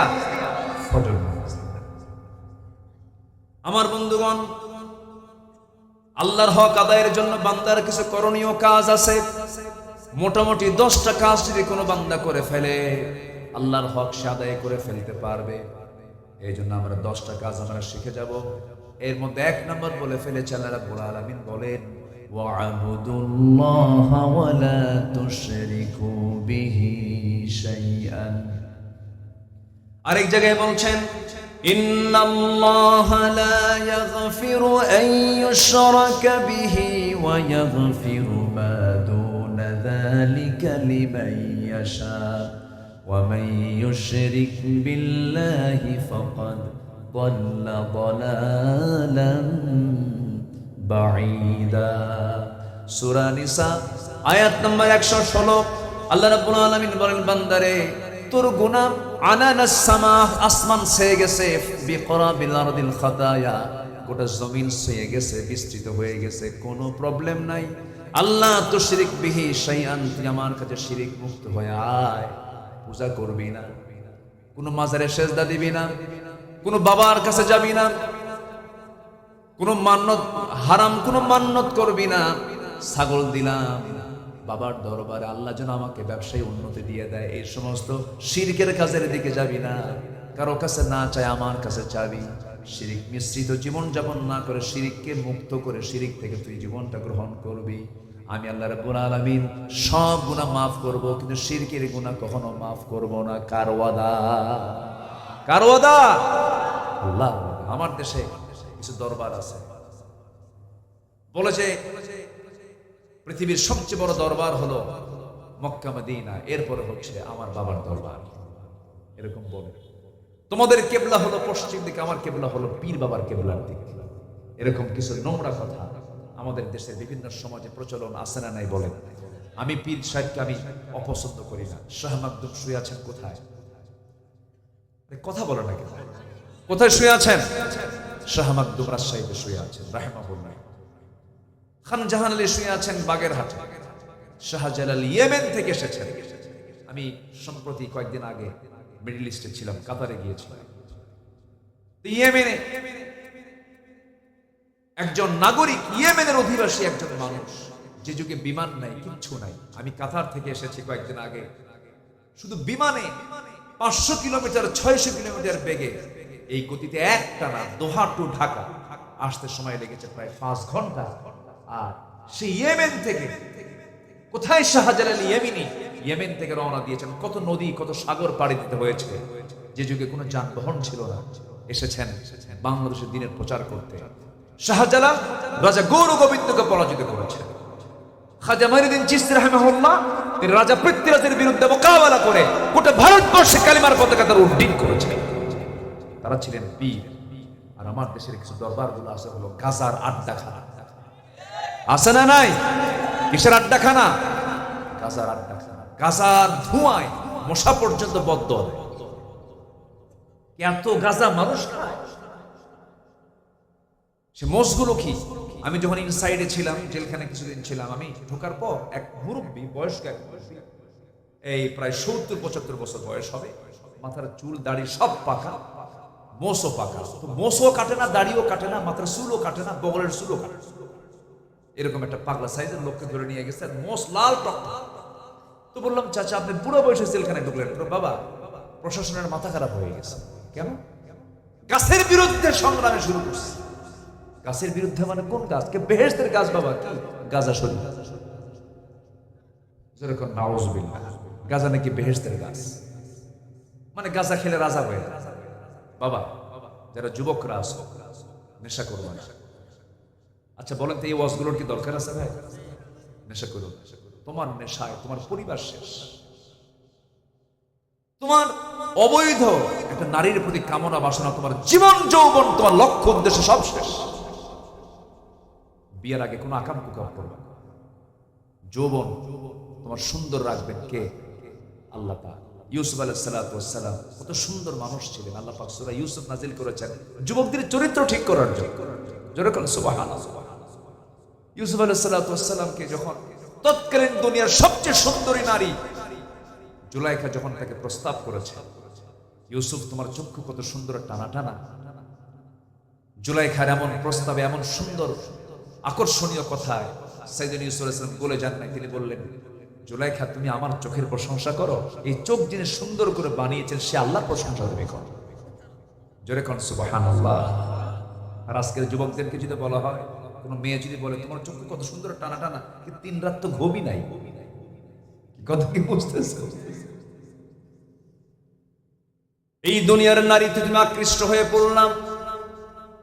বিবাহ বহির্ভূত সম্পর্ক তোমার জন্য কখনো বরকত বয়ে আনবে না। তুমি নিজে অসুস্থ হয়ে যাবে, সমাজ অসুস্থ হয়ে পড়বে। নেশা করবে, তুমি নিজেও শেষ হয়ে যাবা, তোমার পরিবারকে ধ্বংস করে ফেলবা। তুমি নেশার দিকে যাবা না, কোন নেশাতে আক্রান্ত হবে না। এই সমস্ত অপকর্মগুলো ছেড়ে দাও। সুন্দর করে যখন ফজর নামাজ, যখন আজানটা হয়ে যাবে, নামাজের দিকে শামিল হয়ে যাও। আমি আল্লাহর কসম করে বলছি, যদি কোনো বান্দার একটাবার নামাজের সেজদায় যদি তৃপ্তি আসে, পৃথিবীর কোনো কাজে এমন তৃপ্তি বান্দা কোথাও খুঁজে পাবে না। ফজরের 2 রাকাত সুন্নতের দাম কত? আমার রাসূল বলেছেন, রাকাতাই সালাতুল ফজর খায়রুম মিনাদ দুনিয়া ওয়া মা ফিহা। ফজরের 2 রাকাত সুন্নতের দাম হলো এই দুনিয়া এবং দুনিয়ার মাঝে যত সম্পদ আছে, যত কিছু আছে, এর চাইতে আমার আল্লাহর কাছে ফজরের 2 রাকাত সুন্নতের দাম বেশি। জোরে কোন সুবহানাল্লাহ। কি নামাজ? সুন্নত নামাজ, ফরজ তো বাদ দিলাম। ফজরের 2 রাকাত সুন্নতের দাম হলো গোটা দুনিয়ার চাইতে বেশি। আমরা সামান্য দুনিয়ার কিছু টাকা পয়সা, কিছু সম্পদ আহরণের জন্য কি না কি পরিশ্রম করি, মাথার ঘাম পায়ে ফেলতেছি, তাও চেষ্টা করে পাই না। খুব বুদ্ধি, দেখবেন গ্রামের কিছু লোকের, গ্রামের মধ্যে কিছু লোক আছে দারুণ বুদ্ধি, ভাত পায় না। এ আসে না নাই? বলেন তো আসে না? এত বুদ্ধি খাটায়, কাম হয়। ভাইরে, সুন্দর করে ফজরের 2 রাকাত সুন্নতটা পড়বেন আর মনে মনে ভাববেন যে আমি আল্লাহর কাছ থেকে দুনিয়ার সবকিছু, সকল কিছুর চাইতে বেশি সম্পদ আল্লাহ পাক আমাকে জান্নাতের মধ্যে দেওয়ার জন্য রেডি করে দিয়েছে। নামাজ পড়তে সবাই রাজি আছেন তো ইনশাআল্লাহ? আল্লাহ কবুল করেন, জোরে বলি আমিন। শয়তান আসে হলো শেষ রাতে। কোন রাতে? এবং আল্লাহ প্রথম আকাশে আসেন কোন রাতে? শেষ রাতে। আল্লাহ রাব্বুল আলামিন নিজে ফিস সামাইদ দুনিয়া, দুনিয়ার আকাশে আসেন এবং বলেন, আলা মিন মুস্তাগফিরিন ফাগফির লাহ। কোন ক্ষমা প্রার্থী আছে আমার কাছে ক্ষমা চাবে, আমি তাকে ক্ষমা করে দেব। ওই সময় শয়তান করে কি, ফজরের ঠিক আগ দিয়া ওই সমস্ত বান্দার কাছে আস্তে করে চলে আসে, শিওরে বসে। শয়তান ওয়াজ করে, শয়তান বলে, আলাইকা লাইলুন তাবিল, আলাইকা লাইলুন তাবিল, তোমার রাত বড় লম্বা, ঘুমাও ঘুমাও। ওই সময় রাসূল বলেন, যদি কোনো বান্দা যদি ওই সময় 3টা কাজ যদি করতে পারে, শয়তান সেই সময় 3টা গিট মেরে চলে যায়, 3টা গিরা দিয়ে চলে যায়, 3টা গিট্টো মেরে চলে যায়। রাসূল বলছেন, ওই 3টা গিট যদি কোনো বান্দা যদি ছোটাতে চায়, 3টা কাজ তার জন্য করা জরুরি। নাম্বার 1, রাসূল পরামর্শ দিচ্ছেন, 1 নাম্বার হলো আজান শোনার সঙ্গে সঙ্গে সুন্দর করে বিছনা থেকে নিজের পিঠটা সরায় নেবে। 1 নাম্বার গিট ছুটে চলে যাবে, সুন্দর করে পবিত্র সুন্দর করে ওযু বানায় নেবে। 2 নাম্বার গিটটা চলে যাবে। এরপর আস্তে আস্তে হেঁটে হেঁটে মসজিদের দিকে রওনা দিয়া ফজরের 2 রাকাত নামাজ শেষ করে ফেলবে। আমার রাসূল বলেন, এই 3টা কাজ করার সঙ্গে সঙ্গে শয়তানের বেঁধে দেওয়া 3টা গিট ছুটে যায় এবং একটা টোটাল দিন শয়তান তার কাছে আসার সাহস পায় না। জোরে বলি সুবহানাল্লাহ। নামাজকে আমরা কন্টিনিউ করব। আমরা এত নিরাপদে আছি বাংলাদেশে, আলহামদুলিল্লাহ বলেন। পশ্চিমবঙ্গের মানুষগুলোকে দেখেন, নিজের চোখে দেখলাম, আমি নিজেও ফোন দিয়েছিলাম। মসজিদে তারা কি করেছে, এমন রেকর্ড হয়েছে, 100 বছরের ঐতিহ্যের মসজিদ ভেঙ্গে ফেলে দিয়ে সেখানে পূজা করতেছে। আমি দেখলাম। অথচ শত শত বছর এই ভারত উপমহাদেশ শাসন করেছে মুসলমানরা, ঠিক কিনা বলেন? হিন্দু ভাইরা কি বিপদে না নিরাপদে? আমার দেশে বলুন তো আমার দেশের যে সংখ্যালঘু হিন্দুগুলো আছে, আমরা তাদেরকে শত্রু ভাবি না ভাই ভাবি? বলেন বলেন বলেন। আমার দেশের সাবেক প্রধান বিচারপতি একজন হিন্দু ছিলেন, এসকে সিনহা, সুরেন্দ্র কুমার সিনহা। একটা সবচেয়ে বড় সম্মানজনক পদ। ওই অনেক ডিসিএসপি, বড় বড় কর্মকর্তা আমাদের বিভিন্ন জায়গায় হিন্দু ভাইরা আছে। ব্যবসার দিক থেকে হিন্দু ভাইরা আমার দেশে পিছিয়ে নাই, এগিয়ে আছে। আমরা যদি একটু লাল রক্ত চক্ষু যদি আগাতাম, কেউ কি পারত? কিন্তু না, আমরা তাদেরকে অত্যন্ত জামাই আদরে রাখি। এক কথা কি ঠিক কিনা বলেন? আমরা মন্দির পাহারা দিতে শিখেছি, আমরা মন্দির পাহারা দিতে পারি, কিন্তু ওরা মসজিদ পাহারা তো দূরের কথা, বাবরি মসজিদ ভেঙ্গে চুরমার করে দিয়েছে। যারা আল্লাহর ঘরকে ভেঙ্গেছে তারাও একদিন ভেঙ্গে চুরে টুকরা টুকরা হয়ে যাবে। জোরে বলে ইনশাআল্লাহ, তারাও টুকরা টুকরা। আল্লাহর ঘরকে যারা টুকরা বানাবে, আল্লাহ তাদেরকে কি করবেন? টুকরা বানাবে। সময় বেশি দিন নাই, আমার মন বলছে খুব বেশি দিন সময় নেই। কিতাবুল জিহাদ, আমার রাসূল যে আগাম কিছু ভবিষ্যৎবাণী করেছেন, আমার মনে হয় সে হাদিসটার দিকে ধীরে ধীরে ইতিহাসের মোড় সেই দিকে চলে যাচ্ছে। যুদ্ধ একটা হবে হিন্দের সাথে। হিন্দ পৃথিবীতে একটাই, সেটা হলো আমাদের প্রতিবেশী, আমাদের পাশে যারা আছে। সম্মানিত ভাইয়েরা, একটু মনোযোগিত কথাগুলো শুনি। আমরা মসজিদকে আবাদ করব, জোরে বলে ইনশাআল্লাহ। এটা কার হক বলেন তো? আসতে বলবেন না, কার হক? চোখের হক হলো ভালো কিছু দেখবো আমরা। সবাই রাজি আছেন তো? এই চোখের মধ্যে পানি আছে না নেই? চোখের মধ্যে পানি সর্বক্ষণ আছে না? চোখ কি আমাদের জোয়ারে না ভাটায়? বলেন বলেন। চোখ সর্বক্ষণ কি ভাটা থাকে না জোয়ারে আছে? জোয়ারে আছে। পানি এক ফোঁটা পানি কমে না, সবসময় পানি সার্ভিস দিয়ে যাচ্ছে। ঘুমের মধ্যে গেছেন, তাও চোখের পানি আছে। চোখের পানি ভিতরে থেকে থেকে সকালবেলা দুই পাশে সাদা সাদা কেমন যেন হয়। এটাকে এলাকায় কি বলে?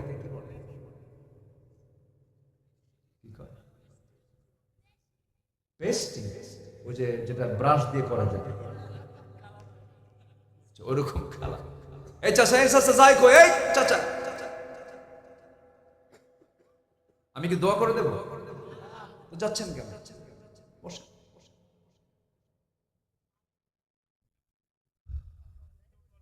আপনারা কেন যে দেরি করেন? আমাকে যদি আগে ভাগে উঠায় দিতেন খুব ভালো হতো। 10টায় উঠলে ভালো হতো। দোয়া করে দেব। চলে যাচ্ছে যদি একজন করে চাপ 1 নাম্বার 2 নাম্বার। হ্যাঁ জি, বসে। সম্মানিত ভাই, মাসের নামটা কি বলেন তো? বলেন কি কি মাসের নাম বলেন? হজ। আমি প্রথম আয়াত শুরু করেছি কোন সূরা থেকে? বলেন বলেন, কোন সূরা থেকে? হজের মাসে আরো কিছু ইবাদত আছে। এই মাসে কি খাওয়া বেশি হয়? কেউ কিছু কয় না।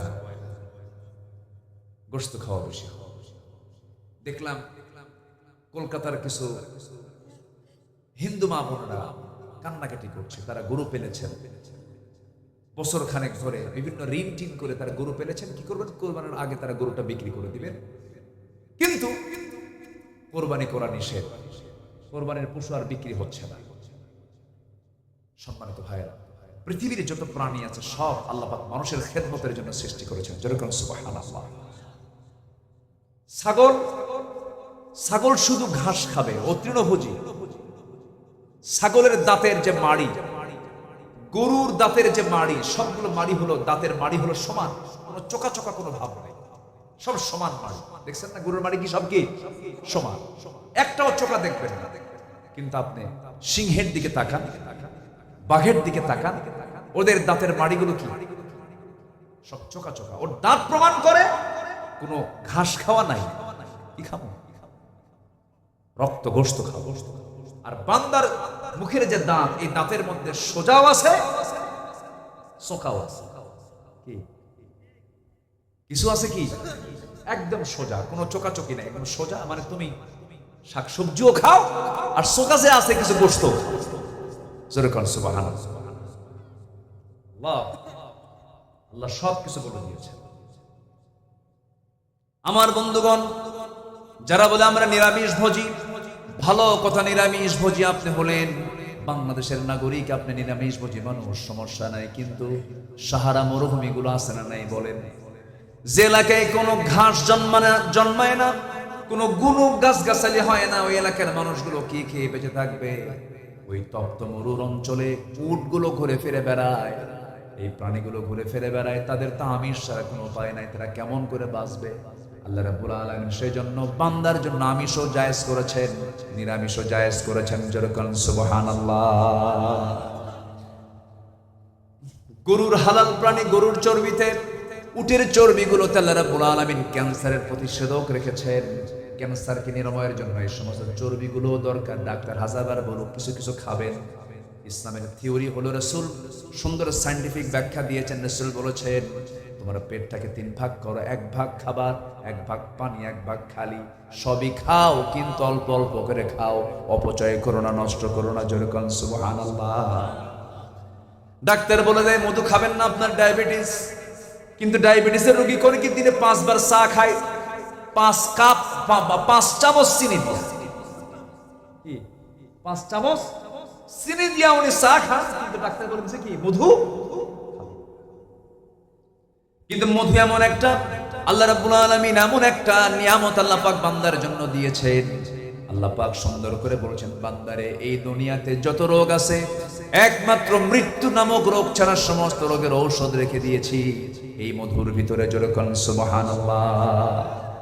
মাত্র 1 পাউন্ড মধু, মাত্র 1 পাউন্ড মধু বানাতে 20 লক্ষ মৌমাছিকে, 20 লক্ষ মৌমাছিকে, কত? 20 লক্ষ মৌমাছিকে কোটি কোটি মাইল অতিক্রম করে এই মধুগুলো সংগ্রহ করতে হয়।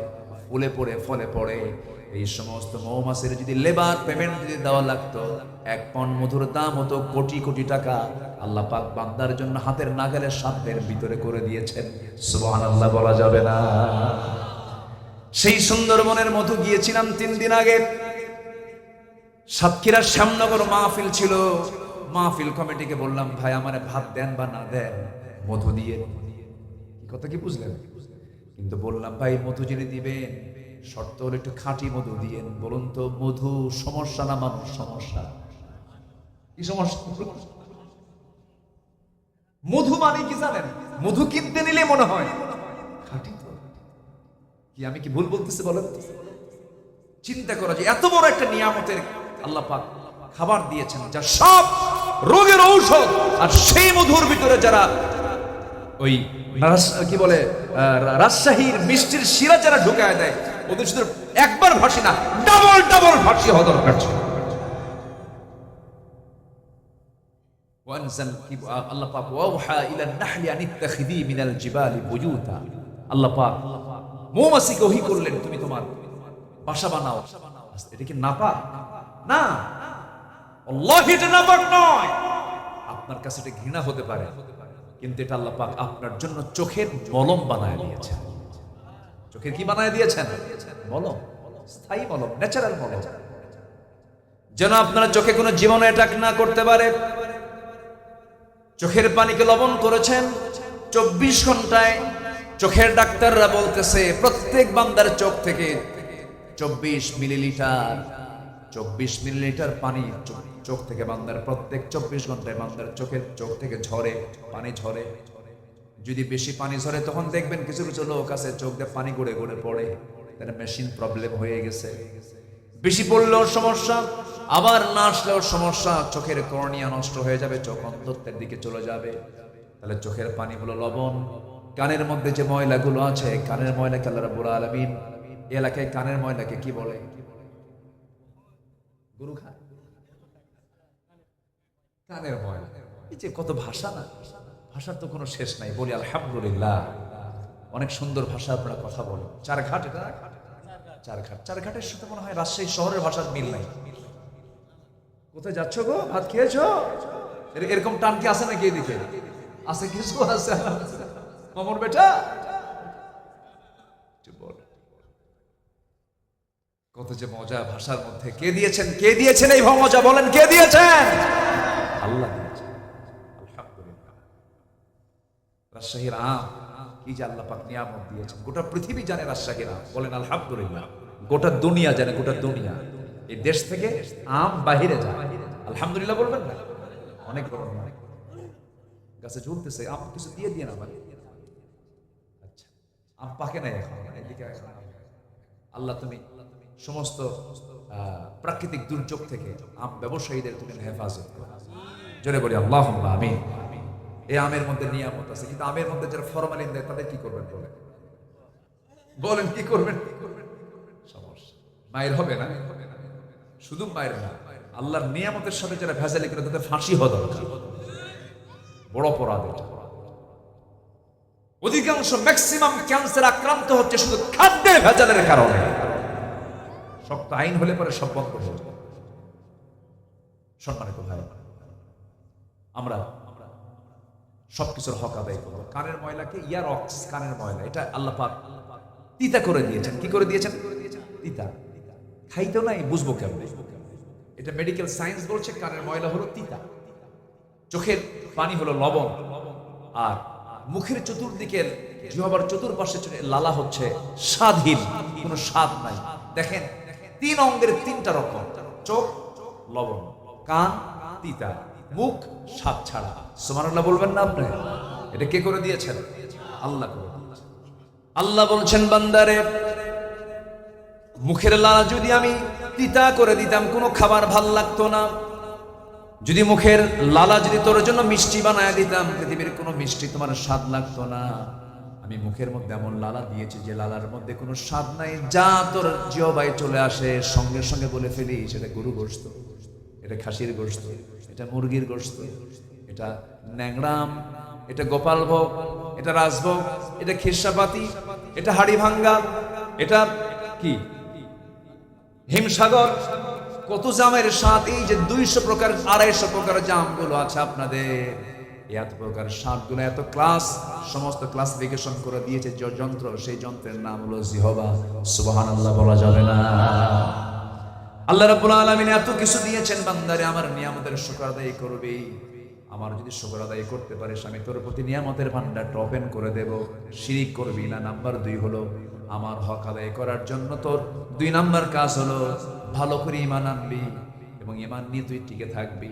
এবং আল্লাহ তাআলা ঈমান আনার সঙ্গে সঙ্গে আল্লাহ রাব্বুল আলামিন বান্দাকে স্পেশাল কিছু হুকুম করেছেন। যেমন এখন হজের মাসে হজ করো, হজটা ফরজ কাজ, আর হজের সঙ্গে আরেকটা আমল যোগ করে দিয়েছেন, সেটা হলো কুরবানি করো। কুরবানি কার হুকুম? আসতে বলেন, কুরবানি কার হুকুম? ফসল্লি লিরাব্বিকা ওয়ানহার, নামাজ পড়ো, কুরবানি করো। কি কুরবানি করবেন বলেন?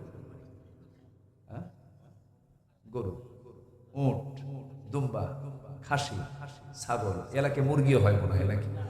মুরগি হয় না? আচ্ছা, মুরগি কি জবাব হয় না? জবাব তো হয়। কার নামে?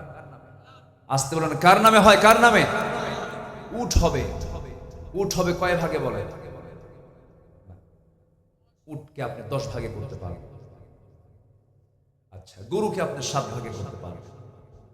রাসূল করেছেন এটা। যদি কেউ শুনে থাকে পুরো মাসলা মাসায়, আমার দেশে আবার উল্টা পাল্টা করলে তারটা ভাইরাল হয় বেশি। আমার দেশে আবার উল্টার দিকে চলে তো বেশি, মানে উল্টা যত কয় এদিকে ইউটিউবাররা ওই তালেই থাকে, উল্টা কে কয়, উল্টা বানায়। আমার নবীজি সাহাবায়ে কেরামকে বলেছেন, তোমরা ভাগে ভাগে দিয়ে দাও, সমস্যা নেই, চলো, হাদিস সম্মত বিষয়। তবে উত্তম হচ্ছে একা দাও। পরিবারের পক্ষ থেকে আমি কোরবানি করছি, বাস আমি আমার পরিবারের পক্ষ থেকে কোরবানি করব, এটা হচ্ছে সবচেয়ে উত্তম বিষয়। তবে ভাগে দিলেও কোনো সমস্যা নাই। আবার অনেকে প্রশ্ন করেন, হুজুর আমার তো কোরবানি, আমার আকিকা আমার মা দেয় না, আমার বাপ দেয় না, তো আমার আকিকাটা বাদ আছে, আমি কুরবানির মধ্যে ঢুকায় দিতে চাই। এটা আমার দেশে একটা প্রচলিত একটা প্রথা আছে, কিন্তু কোরবানির সাথে আকিকার কোনো সম্পর্ক নাই। কারণ আকিকার হয়তো গোশতের হুকুম আর কোরবানির গোশতের হুকুম এক থাকতে পারে, এক সমস্যা নেই, কিন্তু আকিকার সম্পর্ক হলো জন্মের সাথে। জন্ম নেওয়ার 7ম দিনে হলো আকিকা। কোন দিনে বলেন? 7ম দিনে। ছেলে হলে 2টা ছাগল, মেয়ে হলে 1টা ছাগল, বাস। এটা হচ্ছে জন্মের সাথে।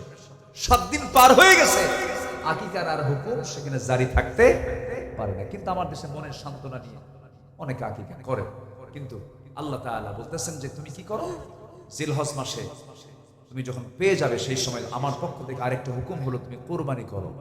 কার জন্য? আস্তে কার জন্য? কার জন্য? আল্লাহ তো গোশতও নাই রক্তও নেয় নাকি? আল্লাহ কি গোশত নেন, রক্ত নেন? কিছুই না। আল্লাহ রাব্বুল আলামিন বলেন আমি কি নেই তোর কাছ থেকে, বান্দা শুনে নে, লাই ইয়ানালাল্লাহা লুহুমুহা ওয়ালা দিমাউহা ওয়ালাকিন ইয়ানালুহুত তাকওয়া মিনকুম। আল্লাহর দরবারে কোনো গোশত যায় না, কোনো রক্ত যায় না, আল্লাহর দরবারে চলে যায় হলো তোমাদের তাকওয়া। কিন্তু আমার দেশে কিছু প্রাণীর প্রতি মহব্বত রাখা কিছু বান্দার সামনে কয়েকদিন পরে আবার তারা মাঝে মাঝে উকি মেরে ওঠে। কিছু নাস্তিক চক্র আছে, যখন কোরবানির দিন আসে কোরবানির দুই একদিন আগের থেকে শুরু করে আহারে লাখ লাখ প্রাণীকে মেরে ফেলে আজকে মানুষ কেমন অমানুষ হয়ে গেছে। দেখছেন কি ফতুয়া মানে, আছেন এরকম, আছেন এরকম, আছেন যে সমস্ত নরাধমগুলো এই সমস্ত কথা বলে, জিব্বা টেনে ছেড়া দরকার এই বেয়াদব থেকে। আসতে বলবেন না, জোরে বলেন ঠিক কিনা? তুমি সারাদিন মুরগি মেরে খাও, তুমি সারাদিন তুমি কাচ্চি বিরিয়ানি খাও, তুমি সারাদিন তোমার বাড়িতে রোস্ট খাও, আর কোরবানির আগ দিয়ে তোমার এখানে চুলকানি ওঠে যে এই সমস্ত প্রাণীগুলো একদিনে মারার কি দরকার? এদেরকে দু পা উল্টা করে ঝুলাইয়া পেটানো দরকার এদেরকে। কোরবানির হুকুম কে দিয়েছেন? এটা কি ছোটখাটো কোনো হুকুম নাকি? অনেক বড় হুকুম। কোরবানি কিছু কিছু বান্দার জন্য ওয়াজিব, কোরবানি তাকে আদায় করতেই হবে, কোরবানি তাকে দিতেই হবে। এটার ভাগ নিয়ে সমস্যা। আবার অনেকে কোরবানির আগ দিয়ে ফ্রিজ কেনে, কি কেনে বলেন? ফ্রিজ কেনে, ভাবে যে গরুর ওজন কত, গরুর ওজন অনুযায়ী ফ্রিজের ওজন ঠিক করে, আছে কিনা বলেন? আচ্ছা বলেন তো, আপনি যে কোনো রেফ্রিজারেটর, যে কোনো ফ্রিজের মালিক, ফ্রিজ দোকানদারের মালিক, মানে ফ্রিজের যে দোকান আছে সেই দোকানদারকে আপনি প্রশ্ন করবেন যে আপনার কোন মাসে সবচেয়ে বেশি ফ্রিজ বিক্রি হয়, বলেন কোন মাসে? কিসের আগে? কুরবানি। আচ্ছা বলেন তো, প্রথম যে কোরবানির হুকুম হয়েছিল এটাকে খাওয়া, বলেন এটাকে খাওয়া না। হাবিল এবং কাবিলের যে দ্বন্দ্ব ছিল, এই দ্বন্দ্ব মেটানোর জন্য আল্লাহ রাব্বুল আলামিন কি করলেন? দুজনকে কোরবানির অর্ডার দিলেন, তোমরা দুইজনে পশু জবাই করো। যার পশু আসমান থেকে আগুন এসে ভস্ম করে দেবে তার কোরবানি কবুল, আর যার আগুন পড়বে না, যার কোরবানির পশু পড়বে না, সেটা গ্রহণ করা হবে না। সেটা গ্রহণ করা হয়নি, সেটা অগ্রহণীয়। আল্লাহ যদি এইরকম সিস্টেম এখনো রাখতেন, ভয়ে কেউ কুরবানি দিত না। ভয়ে কেউ কি কুরবানি দিত? ওরে বাবা, আমি যদি কুরবানি দিতে নিয়ে যদি আসমান থেকে আগুন না আসে, আমার তো সবাই কমে, তো সো কি কথা বলছেন? আল্লাহ পাক আমাদেরকে বাঁচিয়েছেন যে এরকম কোনো কিছু এখন এই সিস্টেমটা নাই। তবে অনেকের লক্ষ লক্ষ টাকার লোন আছে, উনি 3 লক্ষ টাকার গরু কেনেন, আছে কিনা বলে? যখন বলে ভাই আপনি কি, আমি তো গরু, তুমি কি ছাগল, তুমি কি ভেড়া, আছে না নেই বলেন? তো এই সমস্ত প্রাণী কিনে আপনি প্রাউড করবেন, ফেসবুকে পোস্ট স্ট্যাটাস দিয়ে বলবেন যে এই যে 1 লাখ টাকার গরু অমুক মেম্বার কিনছেন, অমুক চেয়ারম্যান কিনছেন, অমুক এমপি সাহেব কিনছেন। আল্লাহর দরবারে এই সমস্ত রিয়া প্রদর্শনীর কোন কোরবানি আল্লাহর দরবারে মঞ্জুর হবে না। কোরবানির পশুর নাম হচ্ছে ডোনাল্ড ট্রাম্প। আছে নাকি কব কিছু কব বলবো? পশুর নাম কি দিছে? ডোনাল্ড। নেতানিয়াহু নাম দিছে হলো দমোদর দাস নরেন্দ্র মোদী। কোরবানির পশুর একজন আমাকে প্রশ্ন করছে কয়েকদিন আগে মাহফিলে, হুজুর যে পশুর নাম দিছে ডোনাল্ড ট্রাম্প, ওটা দিয়ে কি কুরবানি হবে? কি উত্তর দিই? মানে আধুনিক দুনিয়ার আধুনিক প্রশ্ন। আচ্ছা বলেন তো, ডোনাল্ড ট্রাম্প যে নামটা দিছে ওটা কি ও জন্ম থেকে নাম নিয়ে আসছে? তো ওটা কুরবানি দিলে সমস্যা করছে, কিন্তু ওটার নাম ডোনাল্ড ট্রাম্প দেওয়ার কারণ কি জানেন? ডোনাল্ড ট্রাম্পের চুলের সাথে ওর চুলের মিল আছে, ঠিক আছে কিনা? গতবার এক কুরবানির পশু হাটে উঠছে, তার নাম দিছে হলো তাহেরি। বাদ তো কারোই দেয় না, নাম তাহেরি দিচ্ছেন কেন? বস যেমন মনসে না আছে, আমার গুরুটা খুব উশৃঙ্খল, খুব নাচানাচি করে। সম্মানিত ভাই, বিকৃত নাম এটা উচিত না। যে নামটাই হোক না কেন, কোন ব্যক্তিকে হেয় করে কোনো নাম রাখা উচিত না। তবে এই জাতীয় কোনো পশু যদি কেউ জবাহ করে, এতে কুরবানির কোনো ক্ষতি হবে না, কিন্তু যিনি নামটা দিয়েছেন তার জন্য অবশ্যই তাকে জবাব দিতে হবে। কার আদালতে? আল্লাহর আদালতে। এগুলো করা ঠিক না। এটা করবেন কেন? আপনি নাম এটা নাম দিবেন কেন? এটা উচিত না। কোরবানি করবো আমরা কার খুশির জন্য বলেন? আসতে বলুন, কার খুশির জন্য বলেন? কোরবানির কোনো পশু, কোরবানির পশুর যে গোশতগুলো সুন্দরভাবে আগে আত্মীয়ের মাঝে বন্টন করবো। জোরে বলি ইনশাআল্লাহ। কার মাঝে বলেন? আত্মীয়ের মাঝে। নিজে বেশি রাখবো না দিব বেশি? বলেন। দিব বেশি, নেব কম। আমার যেন খুব দ্রুত যেন শেষ হয়ে যায়, এটাকে বেশি রাখার জন্য নয়। আমি আমার ব্যক্তিগত একটা আমলের কথা বলি। কোরবানি দেওয়ার নিয়ম হচ্ছে 3 দিন। কয়দিন বলেন? 3 দিন। পরপর 3 দিন দেওয়া যায়, এবং এই 3 দিন বান্দা রোজাও রাখতে পারে। আরেকটা ঈদের দিনও বান্দা রোজা রাখতে পারে। তো আমি ঈদের পরের দিন আমার গ্রাম যেটা, সেই গ্রামে আমি এক্সট্রা করে একটা কুরবানি দেই। পরের দিন আমি খুঁজে খুঁজে দেখি যে আমার গ্রামে কোন বাড়িতে কুরবানি হয়, কোরবানি কি দেয় নাই, কার বাড়ির উনুনে ভালো করে মজা করে গোশত খাওয়াটা হয় না। ইসলাম তো সামাজিক একটা দিনের নাম, সামাজিক ধর্মের নাম। এটা আপনার প্রতিবেশী না খেয়ে আছে আর আপনি ইমানদারের ঢেকুর মারতেছেন, আপনি ইমানদার হতে পারেন নাই। যার প্রতিবেশী না খেয়ে থাকে সে ইমানদার নয়। আমি পরের দিন করি কি, আমি নিজে ব্যক্তিগত একটা আমলটা বলা ঠিক না, আমি বলে ফেললাম। আমি সেটাকে জবাহ করে টোটাল আমার গ্রামে যারা কুরবানি দেয় নাই, যারা অনাথ, যারা দিতে পারে নাই, তাদের বাড়িতে বাড়িতে একটা করে অংশ আমার পক্ষ থেকে আমি তাদেরকে দিয়ে আসি। সম্মানিত ভাইয়েরা, কোরবানি হচ্ছে একমাত্র, এটার মূল তাৎপর্য হচ্ছে গোশত খাওয়ানো। এটার মূল ফাংশন ফ্রিজ আপ করা। কোরবানির মূল তাৎপর্য হলো আল্লাহ তোমার বন্ধু ইব্রাহিমকে তুমি যেমন করে পরীক্ষা করতে নিয়া তার সন্তান ইসমাইলকে তার সামনে হাজির করে ছুরি দিয়ে তার গলা আঘাত করে নিয়েছ, ছুরি চালায়া দিয়েছ, কিন্তু আল্লাহ তাআলা সেই ইসমাইলকে জবাহ না করায়া, আল্লাহ পাক তার নিয়তকে কবুল করায়া দিয়া একটা দুম্বা তার সামনে হাজির করায়া দিয়া এই কোরবানির রাসমটা চালু করলেন। বলুন তো, ইব্রাহিম তিনি জবাহ করেছেন কোন প্রাণীকে না নিজের সন্তানকে, কলিজার টুকরা সন্তান। ঠিক তেমনি আল্লাহর সন্তুষ্টির জন্য, আল্লাহর জমিনে দিন কায়েমের জন্য, আল্লাহর কোন বিধিবিধান জমিনে কায়েম করার জন্য, প্রতিষ্ঠার জন্য যদি আমরা যেমন কোরবানির দিন আল্লাহর খুশির জন্য যেমন কোরবানির দেহের রক্তকে জমিনে আমরা প্রবহমান করে আল্লাহর সন্তুষ্টি হাসিলের চেষ্টা করি, দিন কায়েমের জন্য যদি প্রয়োজনে নিজের বুকের তাজা রক্ত বিলীন করে দিতে হয়, সবাইকে রাজি আছেন? এটাই হচ্ছে কোরবানির শিক্ষা। কারা কারা রাজি আছেন? দু হাত উঁচু করে দেখেন। কেউ তো স্লোগান দিচ্ছেন না।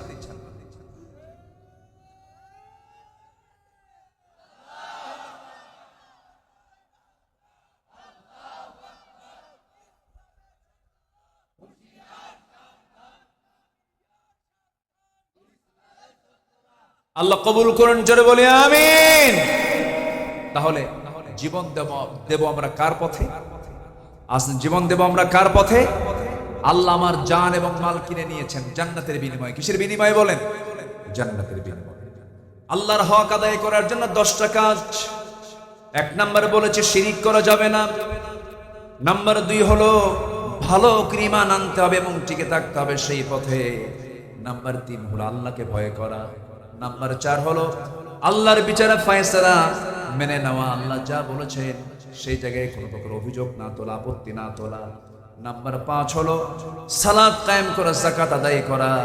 নাম্বার 6 হলো হজ করা। আমার দেশে বহু লোক আছে সিডনি চলে যায়, স্ট্যাচু অফ লিবার্টি দেখার জন্য চলে যায়, আমেরিকা চলে যায়, ব্রিটেন চলে যায়, কিন্তু হজে যাওয়া হয় না। এমন পোড়া কপাল আমার দেশে আছে না নাই বলেন? আছে। সোনার দাম হলো 2.5 লক্ষ টাকা ভরি, কিন্তু আমার নবীর সোনার মদিনায় যেতে সময় মাত্র টাকা লাগে 1,40,000 50,000। খুব একটা কঠিন কিছু নয়।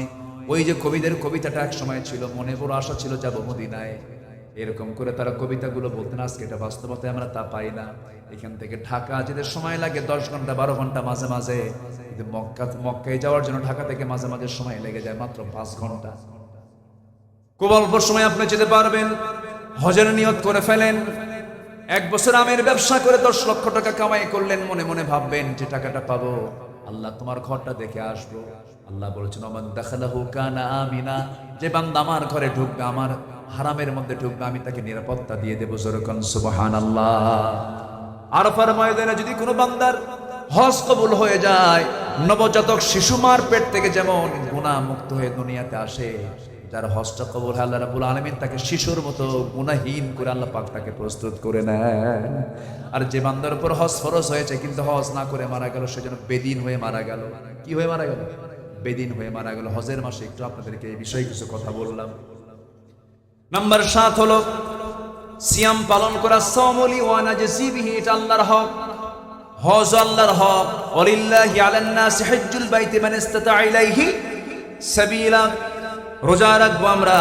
নাম্বার 8 হলো তওবা করব। তওবা করলে পরে সবচেয়ে বেশি খুশি হন তিনি কে আমার বলেন? আল্লাহ তাআলা। গুনাহ করেছেন গোপনে গোপনে, আল্লাহর কাছে মাফ চাবো আমরা গোপনে গোপনে। আল্লাহকে বলবো আল্লাহ তুমি যেমন দুনিয়াতে আমার গুনাহকে গোপন করে নিয়েছো, আল্লাহ তুমি তোমার কাছে এটা গোপন করে তুমি আল্লাহ আমাকে মাফ করে দিও। আল্লাহর কাছে বেহায়ের মতো কাঁদতে হবে, আল্লাহর কাছে অস্থির হয়ে কাঁদতে হবে, চোখের পানি ফেলে ফেলে কাঁদতে হবে। আমার ভাইয়েরা, দুনিয়া থেকে আমিও বিদায় হব, আপনিও বিদায় হবেন, কেউ বাঁচার জন্য আসি নাই। যে কোনো মুহূর্তে দুনিয়া থেকে বিদায় নিয়ে নেব। মৃত্যু কিন্তু সহজ কোনো বিষয় নয়। ইদ্রিস আলাইহিস সালাম একদিন বলছেন আল্লাহ মৃত্যুর যন্ত্রণা কেমন আমাকে একটু দেখায় দাও তো, আমি একটু দেখতে চাই। মালাকুল মউত পাঠায় দিলেন, তার জান কবজ হয়ে গেল। আল্লাহ পাক তাকে আবার জিন্দা করলেন। এবার বলা হলো ইদ্রিস কষ্ট কেমন হয়েছে? তিনি বলছেন আল্লাহ আমার কাছে মনে হলো আমার যখন জান কবজ হচ্ছিল, একটা জীবিত মানুষের মাথার চামড়া টেনে টেনে পা পর্যন্ত নিয়ে আসলে যত বড় না কষ্ট হয়, তার চাইতে বেশি কষ্ট আমার অনুভূত হচ্ছিল।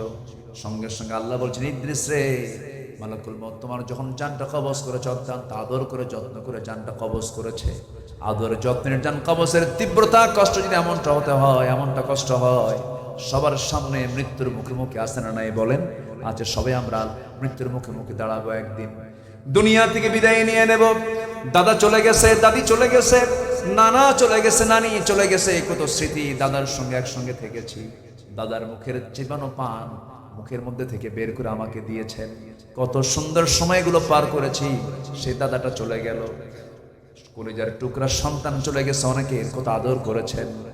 মা চলে গেছে, বাবা চলে গেছে, কত কাছের প্রিয়জনরা চলে গেছে।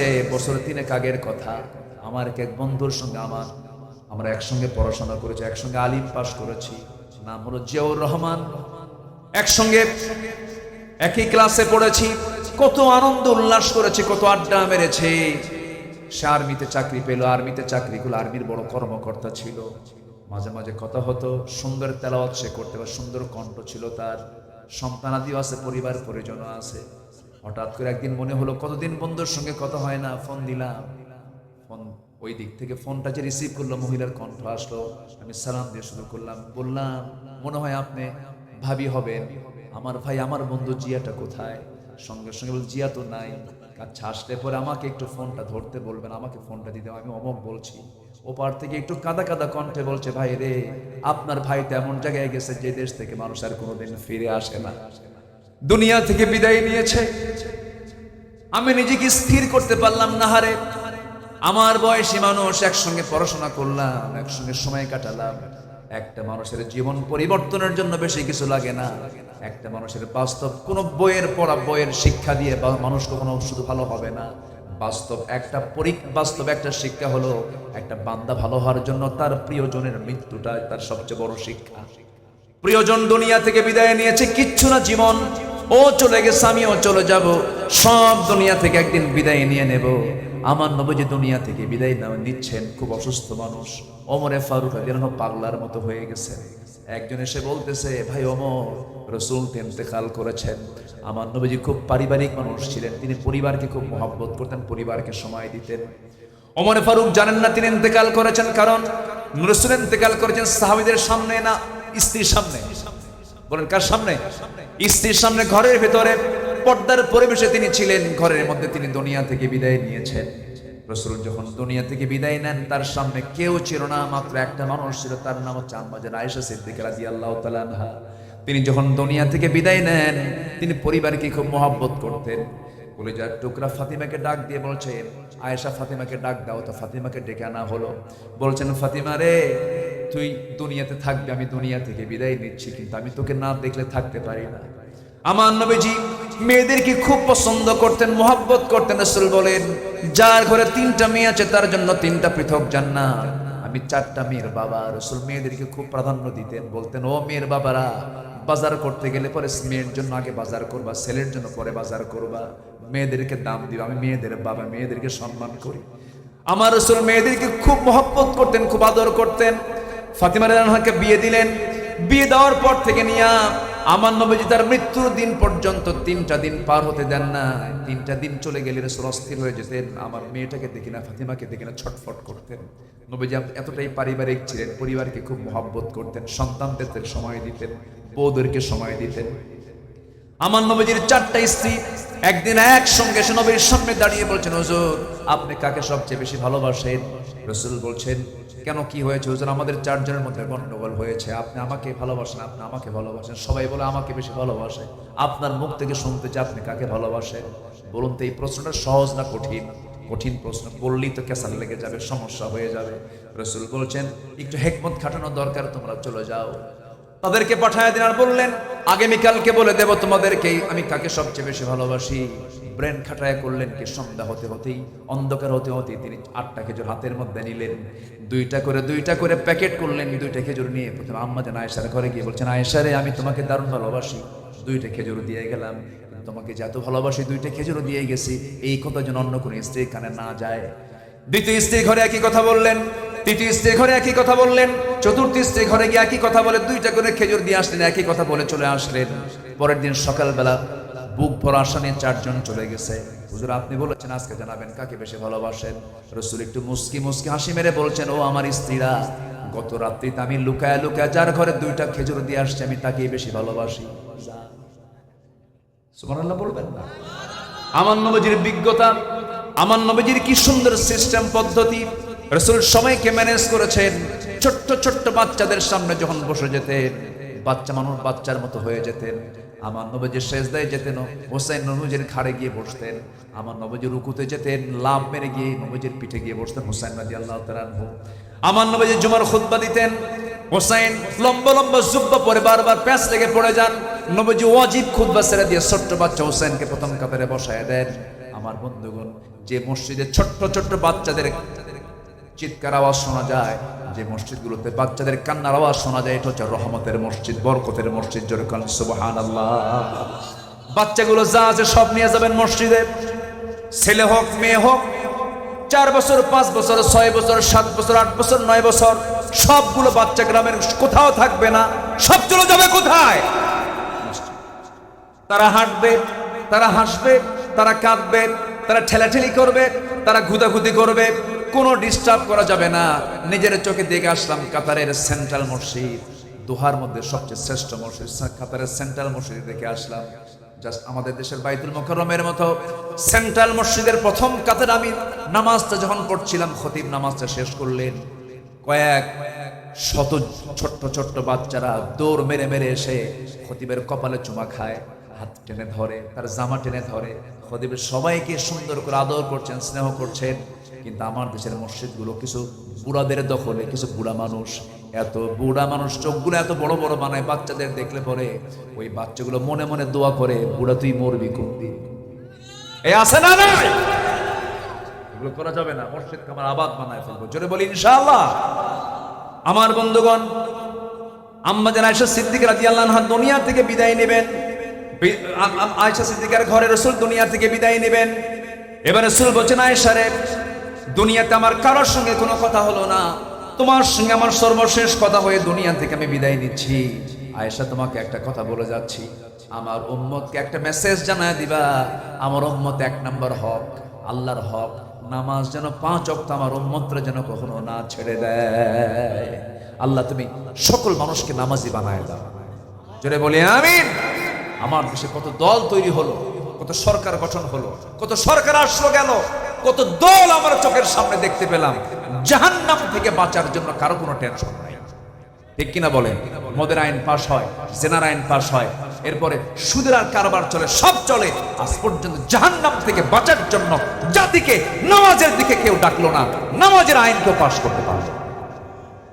আমি অধ্যাপক মুজিবুর রহমান সাহেবকে ধন্যবাদ জানাই, আপনাদের রাজশাহীর কৃতের সন্তান, রাজশাহীর গর্ব, গোদাগাড়ি তানোরের বারবার নির্বাচিত এমপি, ভাইজানের সহযোগী, আপনার সময় তিনি ছিলেন। উনি সেদিন পার্লামেন্টে বুক উঁচু করে বলেছেন, আসুন না আমার দেশকে সুন্দর করার জন্য, মাদক মুক্ত, জেনা মুক্ত, সন্ত্রাস মুক্ত একটা দেশ গঠন করার জন্য সূরা হজের 41 নম্বর আয়াত, নামাজ, যাকাত আমরা সমাজে, রাষ্ট্রে আমরা চালু করি। এটা হোক। সবাই কি চান না? আপনারা সবাই কি চান না? আল্লাহ যেটা চান বান্দা সেটাই চাইতে হবে, ঠিক কিনা বলেন? আল্লাহ কবুল করুন, জোরে বলে আল্লাহুম্মা আমিন। আমি আর কথা না বাড়ি, যতটুকু কথা বলেছি আমল করার তৌফিক সবাইকে দান করুন, জোরে বলি আল্লাহুম্মা আমিন। আমার আব্দুর রহিম ভাই কোথায়? আমার আব্দুর রহিম ভাই অনেক কষ্ট করেছেন, মাহফিলের জন্য অনেক পরিশ্রম করেছেন। আল্লাহ তুমি সবার মাহফিল, সবার এই পরিশ্রমকে, শ্রমকে তুমি আল্লাহ কবুল আর মঞ্জুর করে নাও, জোরে বলি আল্লাহুম্মা আমিন, জোরে বলি আল্লাহুম্মা আমিন। এমপি মহোদয় তিনি অত্যন্ত ব্যস্ত মানুষ, এরপরও তিনি বসে বসে আলোচনাগুলো শুনলেন। তো আমি কথা আর বাড়াবো না, নামাজের মতো করে আমরা তাশাহুদের সুরত আমরা সবাই বসে যাই, সবাই নামাজের মতো করে বসে যাই। আমরা আল্লাহর কাছে চাবো, আল্লাহর কাছে প্রার্থনা করব, আল্লাহ যেন আমাদের গুনাহ করতে পারেন। তিনি অনেক কষ্ট করেছেন, অনেক যোগাযোগ করেছেন, এসেছি আপনাদের সঙ্গে দেখা হলো। কষ্ট পেয়েছেন নাকি আপনারা? আল্লাহ যেন খুশি হন, জোরে বলি আল্লাহুম্মা আমিন। অনেক মিডিয়ার কর্মীরা এসেছেন, অনেক কষ্ট করে এসেছেন, রাত বিরাত তারা এই কষ্টগুলো করে। আল্লাহ তুমি তাদেরকে এটার জন্য উত্তম জাযা দিয়ে দাও, জান্নাতের কারণ বানায় দাও। আল্লাহ তাদেরকে পেশাদারিত্বের মানসিকতা নিয়ে খেদমত করার তৌফিক দিয়ে দাও। কমিটির ভাইদেরকে বলবো, তারা কষ্ট করে এসেছেন, একটু খাবারের ব্যবস্থা করে দিন। এই আপনারা খাইছেন? আপনারা খান নাই? আরে দেখছেন না হুজুর, মানে খুব কষ্টে আছে। একটু দেখা যাক। আমি বলেছি আব্দুর রহিম ভাইকে, উনি পারবেন ইনশাআল্লাহ। আপনারা খাওয়া দাওয়া করে যাবেন। অনেক কষ্ট করে আসছেন, অনেক দূর দূর থেকে, ওই নওগাঁ থেকে আসছে এক ভাই, উনি পুলিশ সদস্য, উনি পুলিশে চাকরিও করেন, আবার এই দিনের খেদমতে তিনি নিজেকে প্রস্তুত করেছেন। অনেকে কষ্ট করে আসছেন, আমরা সবার জন্য দোয়া করি। আপনারা আসছেন, আমরা এখন সোজা দোয়ার দিকে যাবো। আমরা চাইবো কার কাছে বলেন? আল্লাহর কাছে। আল্লাহ তুমি সবার সন্তানকে চক্ষু শীতল করে বানায় দাও, পরিবারকে তুমি শান্ত করে দাও। আমাদের এমপি মহোদয় তার আম্মার জন্য দোয়া চেয়েছেন, তিনি তার আম্মাকে সম্প্রতি কয়েকদিন আগে নিজের হাতে কবর শোয়ায় রেখেছেন। আল্লাহ তুমি তার মার কবরটাকে জান্নাতের নূর দিয়ে মুনাফার করে দাও, জোরে বলি আল্লাহুম্মা আমিন। এই আশাবাদ কামনা করে আসুন আমরা আল্লাহর কাছে চাই, আল্লাহর কাছে প্রার্থনা করি। আমার আব্দুর রহিম ভাইকে সবাই চেনেন? চেনেন নাকি? দাড়ি রাখলে কেমন হয় বলেন? ভালো হয়? আচ্ছা, আল্লাহ তুমি তাকে দাড়িওয়ালা বানাও। আপনি এত বড় খেদমত করলেন, দাড়িটা রাখবে না? ভাবির কোনো প্রবলেম নাকি? কি চিন্তা করতেছেন?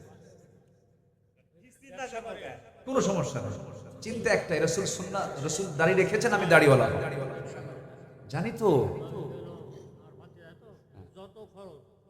সব শুনেছি আমি, আমার তো এটা মাথায় নিয়ে আছে। উনি যে আজকে আমারে কত কি খাওয়াইছে, 1 মাস না খেলেও হয়, শুধু এতটুকু বললাম। অত্যন্ত মেহমান প্রিয় মানুষ, খুব ভালো। আল্লাহ তুমি তাকে দাড়িওয়ালা বানাও, জোরে বলি আল্লাহুম্মা আমিন। আপনাদের দাড়িটা রাখার দরকার নাই, দেখছেন না?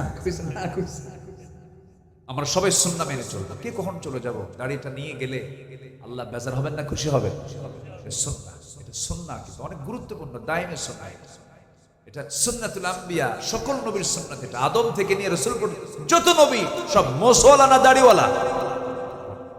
সব দাড়িওয়ালা। আসো আমরা আল্লাহর কাছে চাই, আল্লাহর কাছে প্রার্থনা করি, এই মাহফিলকে তুমি আল্লাহ কবুল করে নাও, জোরে বলি আল্লাহুম্মা আমিন। আপনি দোয়া করে দেন। আমি করব? আল্লাহুম্মা ربنا ظلمنا أنفسنا وإن لم تغفر لنا وترحمنا لنكونن من الخاسرين ربنا لا تزغ قلوبنا بعد إذ هديتنا وهب لنا من لدنك رحمة إنك أنت الوهاب أي رب العالمين গভীর রাত, নিঝুম রাত, ঝিমানো রাত্রিতে চাঁদের মতো হাজারো মুসলমান নরনারী নিয়ে তোমার কালাম থেকে কিছু কথা বলেছি, গুনার বোঝা মাথায় নিয়ে দুটো হাত পেতেছি। আল্লাহ গুনার দিকে নজর দিও না, বান্দা মনে করে তামাম জিন্দেগির গুনাহগুলোকে মাফ করে দাও। আব্বা আম্মা যারা দুনিয়া থেকে বিদায় নিয়েছেন, জিন্দেগির গুনাহগুলো মাফ করো, কবরগুলোকে জান্নাতের টুকরা বানায়া দাও। আব্বা আম্মার জন্য কি দোয়া তাও শিখিয়ে দিয়েছো, আওয়াজ দিয়ে সবাই ঠোঁট মিলিয়ে বলুন, রব্বিরহামহুমা কামা রব্বায়ানি সগীরা, রব্বিরহামহুমা কামা রব্বায়ানি সগীরা। ও আল্লাহ, এমপি মহোদয় তার মাকে হারিয়েছেন, দোয়া চেয়েছেন, আল্লাহ তার আম্মার কবরটাকে জান্নাতের নূর দিয়ে মুনাফফার করে দাও। অনেকের আব্বা আম্মা বেঁচে আছেন, তাদের প্রতি তোমার খাস রহমত নাজিল করো।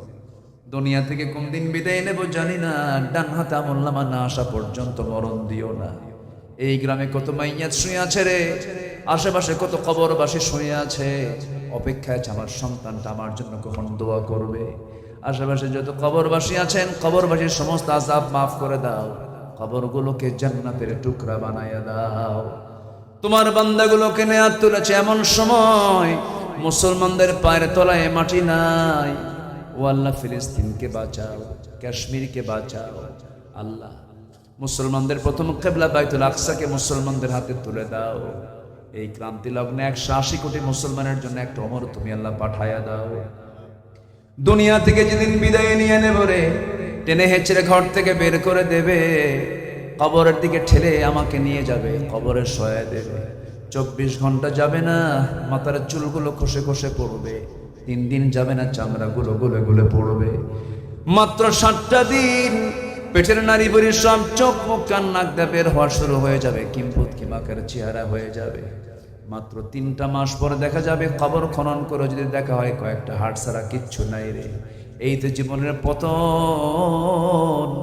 কত রাজা মহারাজা দুনিয়া থেকে বিদায় নিয়েছে, ইতিহাস মুছে গেছে। এই সম্রাট বাবররা, হুমায়ুন, আওরঙ্গজেব, বাদশাহ জাহাঙ্গীর, বাদশাহ আলমগীর, কত বড় বাদশাহ, উপমহাদেশ তারা শাসন করেছে। দুনিয়া থেকে বিদায় নিয়েছে, কবরের পাশে আজকে দাঁড়ানোর মতো লোক নাই রে আল্লাহ। এই তো দুনিয়ার নিয়ম রে আল্লাহ, দিন শেষে কেউ বন্ধু নাই, তুমি আল্লাহ, তুমি আমার বন্ধু, একমাত্র বন্ধু আল্লাহ। সে অন্তিম সময়ে যখন চলে আসবে, জবানে জারি করে দিও কালো জয় কালেমা তাইয়্যিবা লা ইলাহা ইল্লাল্লাহ মুহাম্মাদুর রাসূলুল্লাহ। আসসালামু আলাইকুম ওয়া রাহমাতুল্লাহি ওয়া বারাকাতুহু।